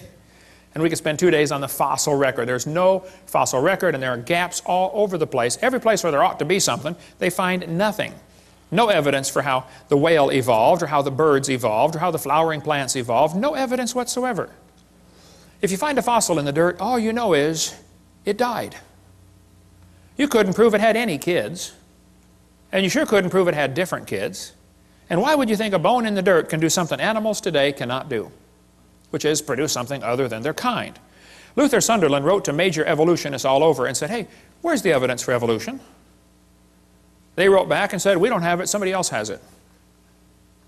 He wrote to Colin Patterson because Patterson has access to the largest fossil collection in the world. British Museum of Natural History. Nobody's got more fossils than them. Patterson wrote a book about evolution, but he didn't show any missing links. So Sunderland wrote him a letter and said, excuse me, why didn't you show the missing links in your book? I'd like to see a picture of the missing link. Patterson wrote back and said, I fully agree with your comments on the lack of evolutionary transitions in my book. If I knew of any, fossil or living, I would certainly have included them. I will lay it on the line. There is not one such fossil. There are no missing links. The whole chain is missing. It's not a link they're looking for, folks. Even Stephen Gould said the absence of fossil evidence is a nagging problem for evolution. Yeah, it sure is. Stephen Gould died with a set of my videos on his shelf in his library. I hope he watched them. I donated them to him years ago, way before he died. Hopefully he watched them and got saved. I don't know. So Niles Eldridge and Stephen Gould have kind of resurrected the punctuated equilibria idea that came actually from Richard Goldschmidt. Goldschmidt said, the first bird hatched from a reptilian egg. They got so frustrated looking for missing links, they couldn't find any. They said, well, this just proves evolution happened quickly. Oh, I see, yeah. And this bird that hatched from the reptile egg, excuse me, who did it marry? Don't you have to have two in the same place of the opposite sex? I mean, what if you get two males? Huh? And don't they have to be at the same time in history? What if one's born just 10 years before the other one? Ah, just missed it. You got to get them in the same place of the opposite sex at the same time, and they got to be interested. You got a whole bunch of problems, okay? Serious problems. Then they tell the kids to think critically. Which theory best describes the organism's evolution? Gradualism or punctuated equilibria? Look what they do. Kids, which theory is the best explanation? Slow evolution or fast evolution? Do you see how they're giving the kids two options, both of which are false? Which is correct, boys and girls? Elephants are orange or elephants are pink? Oh, man. Mom, what should I write for this one? I don't know, honey. Go do your homework. They're neither one. You realize how frustrating this is for Christian kids to go through public schools and have this kind of stuff day after day after day, and how it wears at their faith? And they finally just start giving the evolution answers. And 75% of the kids from Christian homes are being destroyed and losing their faith going through these public schools. That's not thinking critically. This textbook says, which is correct, boys and girls? Did evolution happen gradually or in short leaps and punctuated equilibria? They give them two options. Evolution happened slowly or evolution happened quickly. These guys are not capable of thinking outside the box. It didn't happen at all. Is that an option? But I guarantee if a kid puts it didn't happen at all on his test question, the teacher's going to count it wrong. I debated Dr. Pigliucci from Knoxville, Tennessee, UT Knoxville. I said, Dr. Pigliucci, you've studied and taught evolution of plants for 10 years. You've received $650,000 in grant money to study the evolution of plants. What's the best evidence you know of for evolution? That was my question. His answer was, the evolution of whales. I said, just exactly what kind of plant is a whale anyway? Yeah. He said, the hippo is evidence for evolution because it's in the process of adapting to an aquatic way of life. Hippo is proof for evolution because it likes to go in the water. Oh, wow, I like to go in the water too. What's that mean? Evolution's a shell game. Everybody thinks that somebody else has the evidence. The biologist says, oh, we don't have it. The geologist has it. The geologist says, oh, we don't have it. The anthropologist has it. It's a shell game with one major difference. You know how they put the P down there and try to get you confused, you know, which one has the P? The difference is there's no P under any of them. Nobody has the evidence. Nobody. They're all lying. They say, what about horse evolution? Yes, boys and girls, you see this? The four-toed horse evolved to the one-toed horse. That's a lie, proven wrong 55 years ago. The hyrax is the so-called four-toed horse. They're still alive today in Africa and Turkey. There's still a little bitty critter. There's one right there, a hyrax. They don't tell you the early horse had 18 pairs of ribs. The next one had 15. These animals are not even related. They just picked some bones and put them in order they wanted them. The next one had 19 and then back to 18. This horse evolution theory was proven wrong a long time ago. There's a whole variety of horses today, by the way, big ones and little ones. But back in 1950, G.G. Simpson, a famous evolutionist, said, this horse evolution was unintentionally falsified. It's not true. The evolution of the horse was all wrong. It never happened in nature. Horse evolution has not held up under close examination. The whole idea was made up by Othniel Marsh back in 1874. He picked animals from all over the world and put them in order the way he wanted it to happen. He never found them in that order, okay? Modern horses are found in the same layers as the so-called ancient horse. The ancient horse is just an animal still alive today in Turkey and East Africa. The ribs, toes, and teeth are different. In South America, the fossils are in the reverse order. Real problem. They're never found in the order presented in the textbooks. Tulsa Zoo finally took out their display because a friend of mine wrote him a letter and said, hey, why do you have the horse evolution on display? I've got the letters here somewhere. Did you get those out, Steve? They're in the suitcase? Okay. You can come read those later. He wrote him a letter and said, guys, your horse evolution thing was proven wrong like 50 years ago. You know, would you please remove the display? And they said, we don't have the funding to remove it. So he went to a sign shop and got a bid for a sign, $60 or something, that says, we'll take this, the sign would say, we will take down this display as soon as we receive the funding, because the display is not accurate. He went into the curator at the zoo and said, here's $60 for the sign. This guy will make the sign. When would you like it delivered? He said, what's this? Oh, you're going to take down, we're going to take down the display when we get the funding. Yeah, he said, you ought to at least warn the people, you know, the display's not right. Well, they didn't take it down. Finally, I forget, 2,000 people signed a petition saying, get this thing out of our zoo. It came on the evening news, 10 o'clock one night. Tulsa Zoo has a false display. Next morning, it was gone. They found the funding. 6 months later, they put it back up. Yale University still has their horse evolution on display, proven wrong 55 years ago. Get more on the horse evolution in the book Icons of Evolution. Just because you can arrange animals in order, that doesn't prove anything. Even if you find them buried in a certain order, that doesn't prove anything. If I get buried on top of a hamster, does that prove he's my grandpa? No. Order of burial means nothing. But if you think you can arrange things and that somehow proves something, okay. I've been doing a lot of research on the evolution of the fork. I've pieced together fragmentary evidence for a long time. I believe, after studying this very intently, that the knife evolved first. Slowly, over millions of years, great geological pressures squeezed it and made it concave on one side, convex on the other, and squeezed it into a spoon. And then slowly, erosion cut grooves into the end and turned it into a fork. I knew I was onto something here, but I felt like I had a missing link, particularly between the spoon and the fork. I just couldn't find it. Till one day I was flying to Connecticut on U.S. Air. I was 30,000 feet off the ground. and the stewardess walked down the aisle and just handed me the missing link. I don't think she knew what she had, but my trained scientific eye picked it up right away. I said, wow, this is it. I've got it. I stuck it in my pocket. Later that day, I went to Popeye's Chicken and found another one. There they are, folks, the missing links. So the evolution of silverware is nearly complete.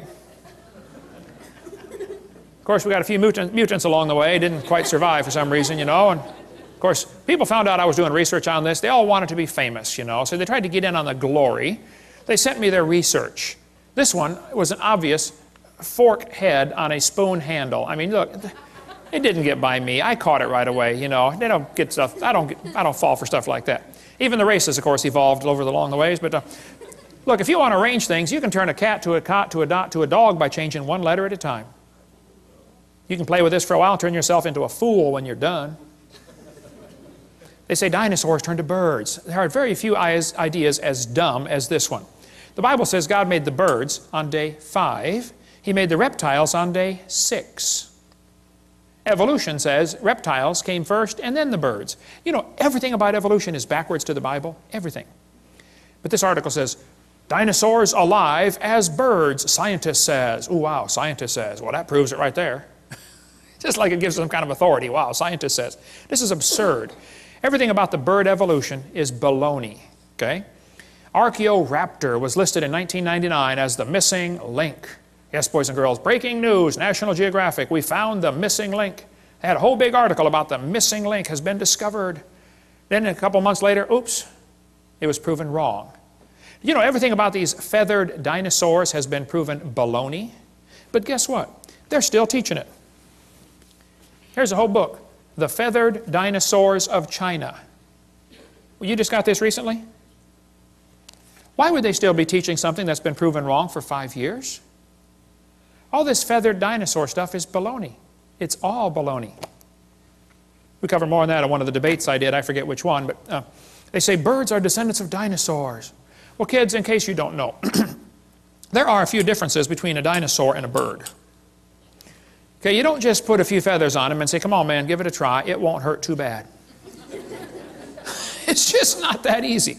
See, reptiles have 4 perfectly good legs. Birds have 2 legs and 2 wings.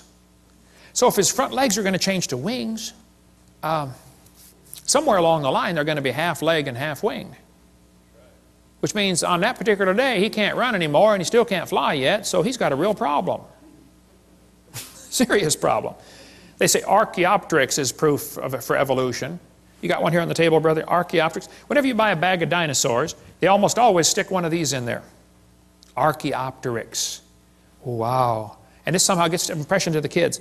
Wow, we got proof that dinosaurs turned to birds. Here's one here with feathers on it. They're lying. It's still in the textbooks. I mean, today, about Archaeopteryx, and it's been proven years ago, Archaeopteryx was just a bird, a perching bird. Alan Fiducia, who believes in evolution, says it's not a missing link. It had the right features for flight. All the features of the brain were for flight, okay? Archaeopteryx means ancient wing, and he had claws on his wings. Well, that's kind of unusual, okay. But 12 birds today have claws on their wings. The swan, the ibis, the hoatzin, several birds have claws. They say, well, he had teeth in his beak. Well, not many birds have teeth. Some do. There's a hummingbird has teeth in his beak. But most birds don't have teeth, I agree. Actually, some mammals have teeth, some don't. Some birds have teeth, some don't. Some fish have teeth, some don't. Some of you have teeth, some don't, okay? So, missing link. The Chinese dino bird was a forgery, and we don't have time to cover all that today, but we give lots more on that on the, one of the debates I did. It's true feathers and scales are both made of keratin, same building block, that's true. But that's where the similarity stops, okay? Actually, birds and reptiles have different lung system, different reproductive system, different body covering, different brain, I mean a different circulatory system. Thousands of differences exist between dinosaurs and birds. That could be a whole seminar by itself. It's interesting, there are 2 different kinds of dinosaurs, the bird hip and the lizard hip dinosaur. Their hips are very different. Ask an evolutionist, which type of dinosaur evolved into the bird? Was it the bird hip or the lizard hip? And they will probably kind of hang their head and quietly say, well, it was the lizard hip. Oh, so now the hip's got to turn around backwards too. in addition to the billions of other changes you got to make, there's no evidence of how dinosaurs evolved to birds. None. Zero. So who's right? Well, Richard Dawkins said, it's absolutely safe to say if you meet someone who claims not to believe in evolution, that person is ignorant, stupid, or insane, or wicked. Sounds like he's open for a discussion. When I went to England, we tried everything to get to debate Richard Dawkins. He refused. He hung up on my secretary. His secretary hung up on me when I called back. Jesus said, you shall love the Lord your God with all your mind. There's no mental reason to reject Christianity. It's a logical deduction to say, hey, there must have been a designer. You see something complicated like this world, you say, hey, must have been a designer. Evolution's not a fact. It's not even a good theory. It's not even a hypothesis. It's a metaphysical research program. Julian Huxley said, I suppose the reason we leapt at origin of species was the idea of God interfered with our sexual mores. We don't want God telling us what to do. Evolution is a religion. Even Michael Ruse said that. He said, I'm an ardent evolutionist and an ex-Christian. But I must admit that it's one complaint, Mr. Gish is but one of many to make it. The literalists are absolutely right. Evolution is a religion. This was true of evolution in the beginning, and it's true of evolution still today. We believe in evolution because the only alternative is creation. And that's right. That is the only alternative. One Russian atheist astronomer came over here to America, and he was speaking at the university, and he said, folks, either there is a God or there isn't. I thought, wow, now that's a brilliant conclusion to come to. But then he said, both possibilities are frightening. I thought, wow, now that is a brilliant statement. See, if there is a God, we better find out who He is and find out what He wants and do what He says. If there is no God, we're in trouble. We're hurtling through space at 66,000 miles an hour and nobody's in charge. That's a scary thought. Even one famous scientist said, this evolution, transformationism, is a fairy tale for adults.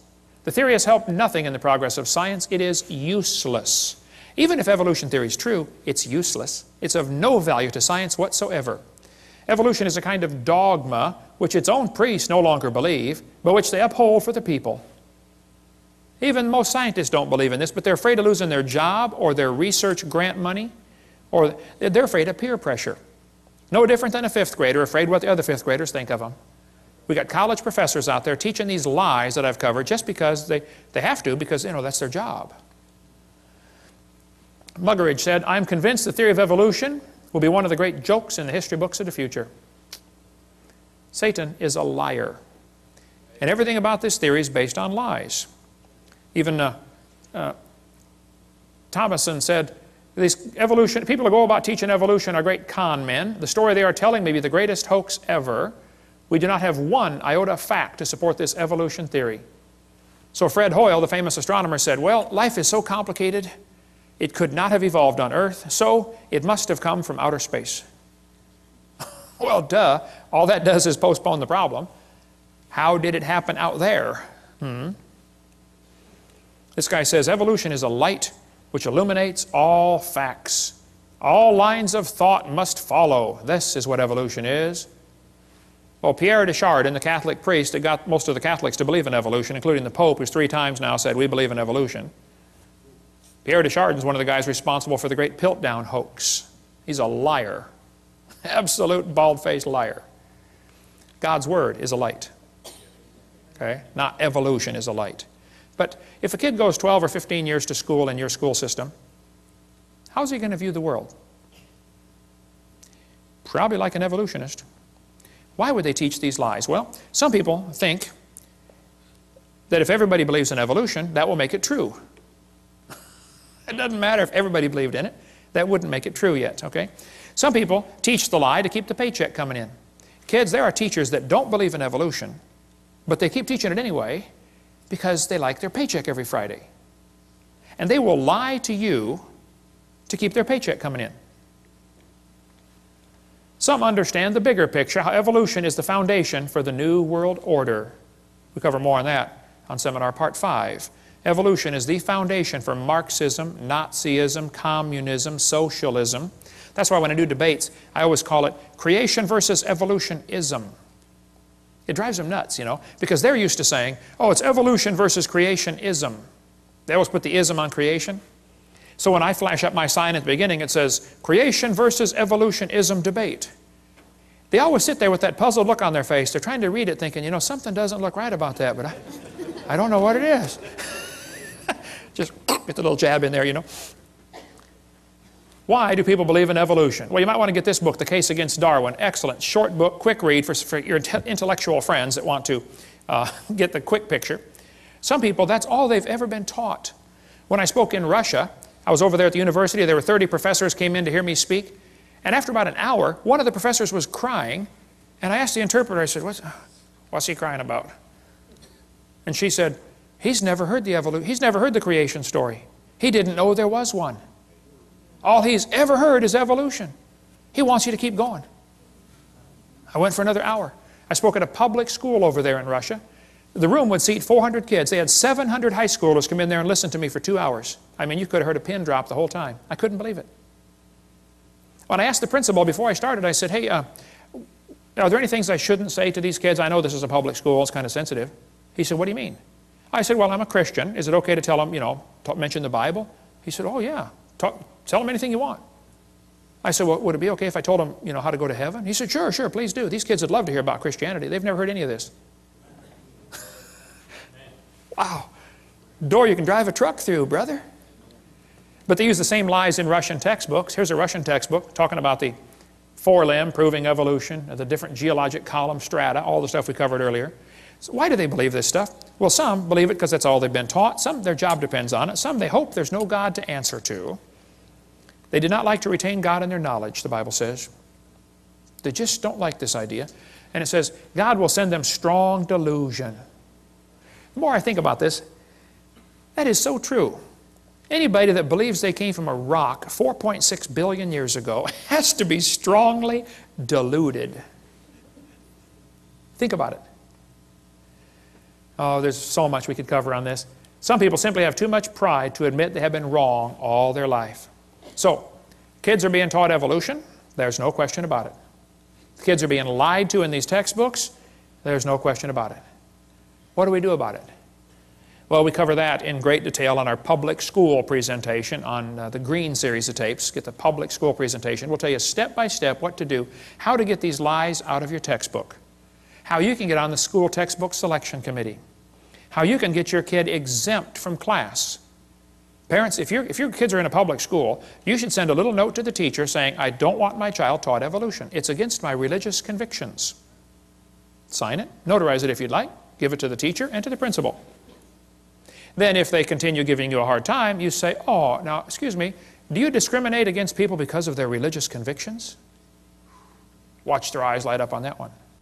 And if they still give you a hard time, contact me. I got some lawyers waiting in the wings that are anxious to get a lawsuit like that. Title 42, discrimination based on religion. Wow. That principal's going to be the garbage collector the next week. I guarantee that principal's going to call that teacher in and say, look, let this kid out of class. Stop teaching evolution. I had one guy call me a couple years ago. He said, Brother Hovind, my second grade daughter's teacher just called me. And the teacher said, Mr. Jones, whatever his name was, I forget. He said, your second grader's in my class, your daughter, and she stops me every time I start teaching something about evolution. And the teacher said, I've just decided I'm going to skip this evolution stuff for the rest of the year till your daughter's out of my class. And my first thought was, yay. And then I thought, wait. Why are we sending second graders off to war? This is a battle the parents ought to be fighting, not the kids. We're the salt of the earth. Salt irritates. Hey, if nobody's irritated at you, you're not a good Christian. You don't have to try to irritate them. You try to be salty. That will irritate them. Salt preserves from corruption. How come you got so many lies in the textbooks right here in Tennessee in the middle of the Bible Belt? Where's the Christians that are supposed to preserve the world, huh? Why don't some of you get on the school board and do something about this? Why don't some of you get a committee to say, hey, let's take these pages out of the book. This is a lie. It won't cost the school anything. I'll show you. How many of you would volunteer to take the pages out of the book and bring your own scissors? Won't cost the school a dime. Let's do better than that. How many of you would pay $20 for the privilege of being on the committee to cut the pages out of the book and still bring your own scissors? We just had a fundraiser. We just raised $1,000 for the school. Wow. Won't cost them a dime. There are many good, sincere, godly public school teachers, and I praise God for them. And they are as frustrated as I am with what's going on. If you've got a good teacher in your school that wants to do what's right, support them. Because I guarantee if there's a teacher that tries to get up and stand up for creation and against evolution, there's a good possibility they'll get fired or get persecuted for it. We cover much more on that on video number 7, how teachers get persecuted for standing up for what's right. Many teach this theory because they simply have never been taught anything else. Many don't know it's okay to teach creation. It's perfectly fine. Well, what do we do? Well, there's a long history of how we got this theory in our schools, and we'll cover all that in the public school presentation. And what do we do about it? It's all covered on videotape number 5. We'll show you the dangers of this theory. It's not just a dumb idea, it's a dangerous religion. And then tell you some real practical steps to fix it on Seminar Part 5. Thank you for joining us. We hope you've enjoyed this video series on creation, evolution, and dinosaurs. Much more important, though, than knowing all the truth and facts about science is to know the truth about whether you're going to heaven or not. If you've never trusted Christ as your Savior, let me explain quickly what you need to do to go to heaven. The Bible says we're all sinners. We've all broken God's laws. We've disobeyed the Creator. We've done wicked things. We're sinners.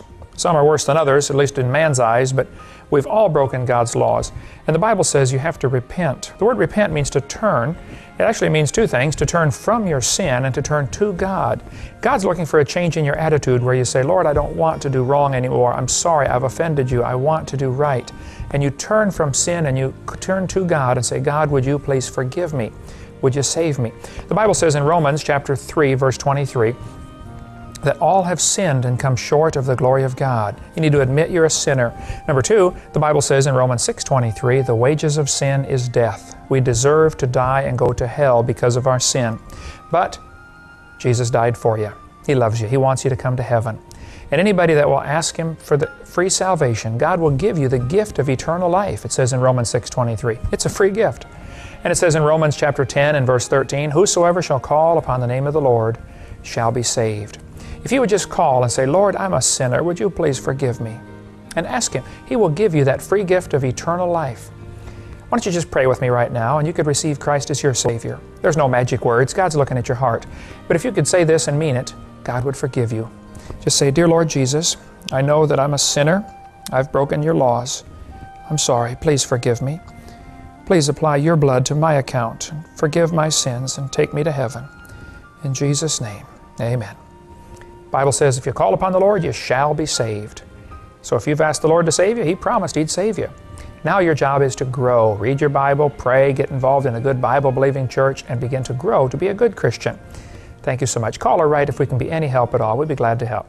For more information on the Ministry of Creation Science Evangelism, write us at Creation Science Evangelism, P.O. Box 37338, Pensacola, Florida 32526, USA. Or call us at 850-479-3466. That's 850-479-DINO. You may also visit us on the web at www.drdino.com. That's www.drdino.com.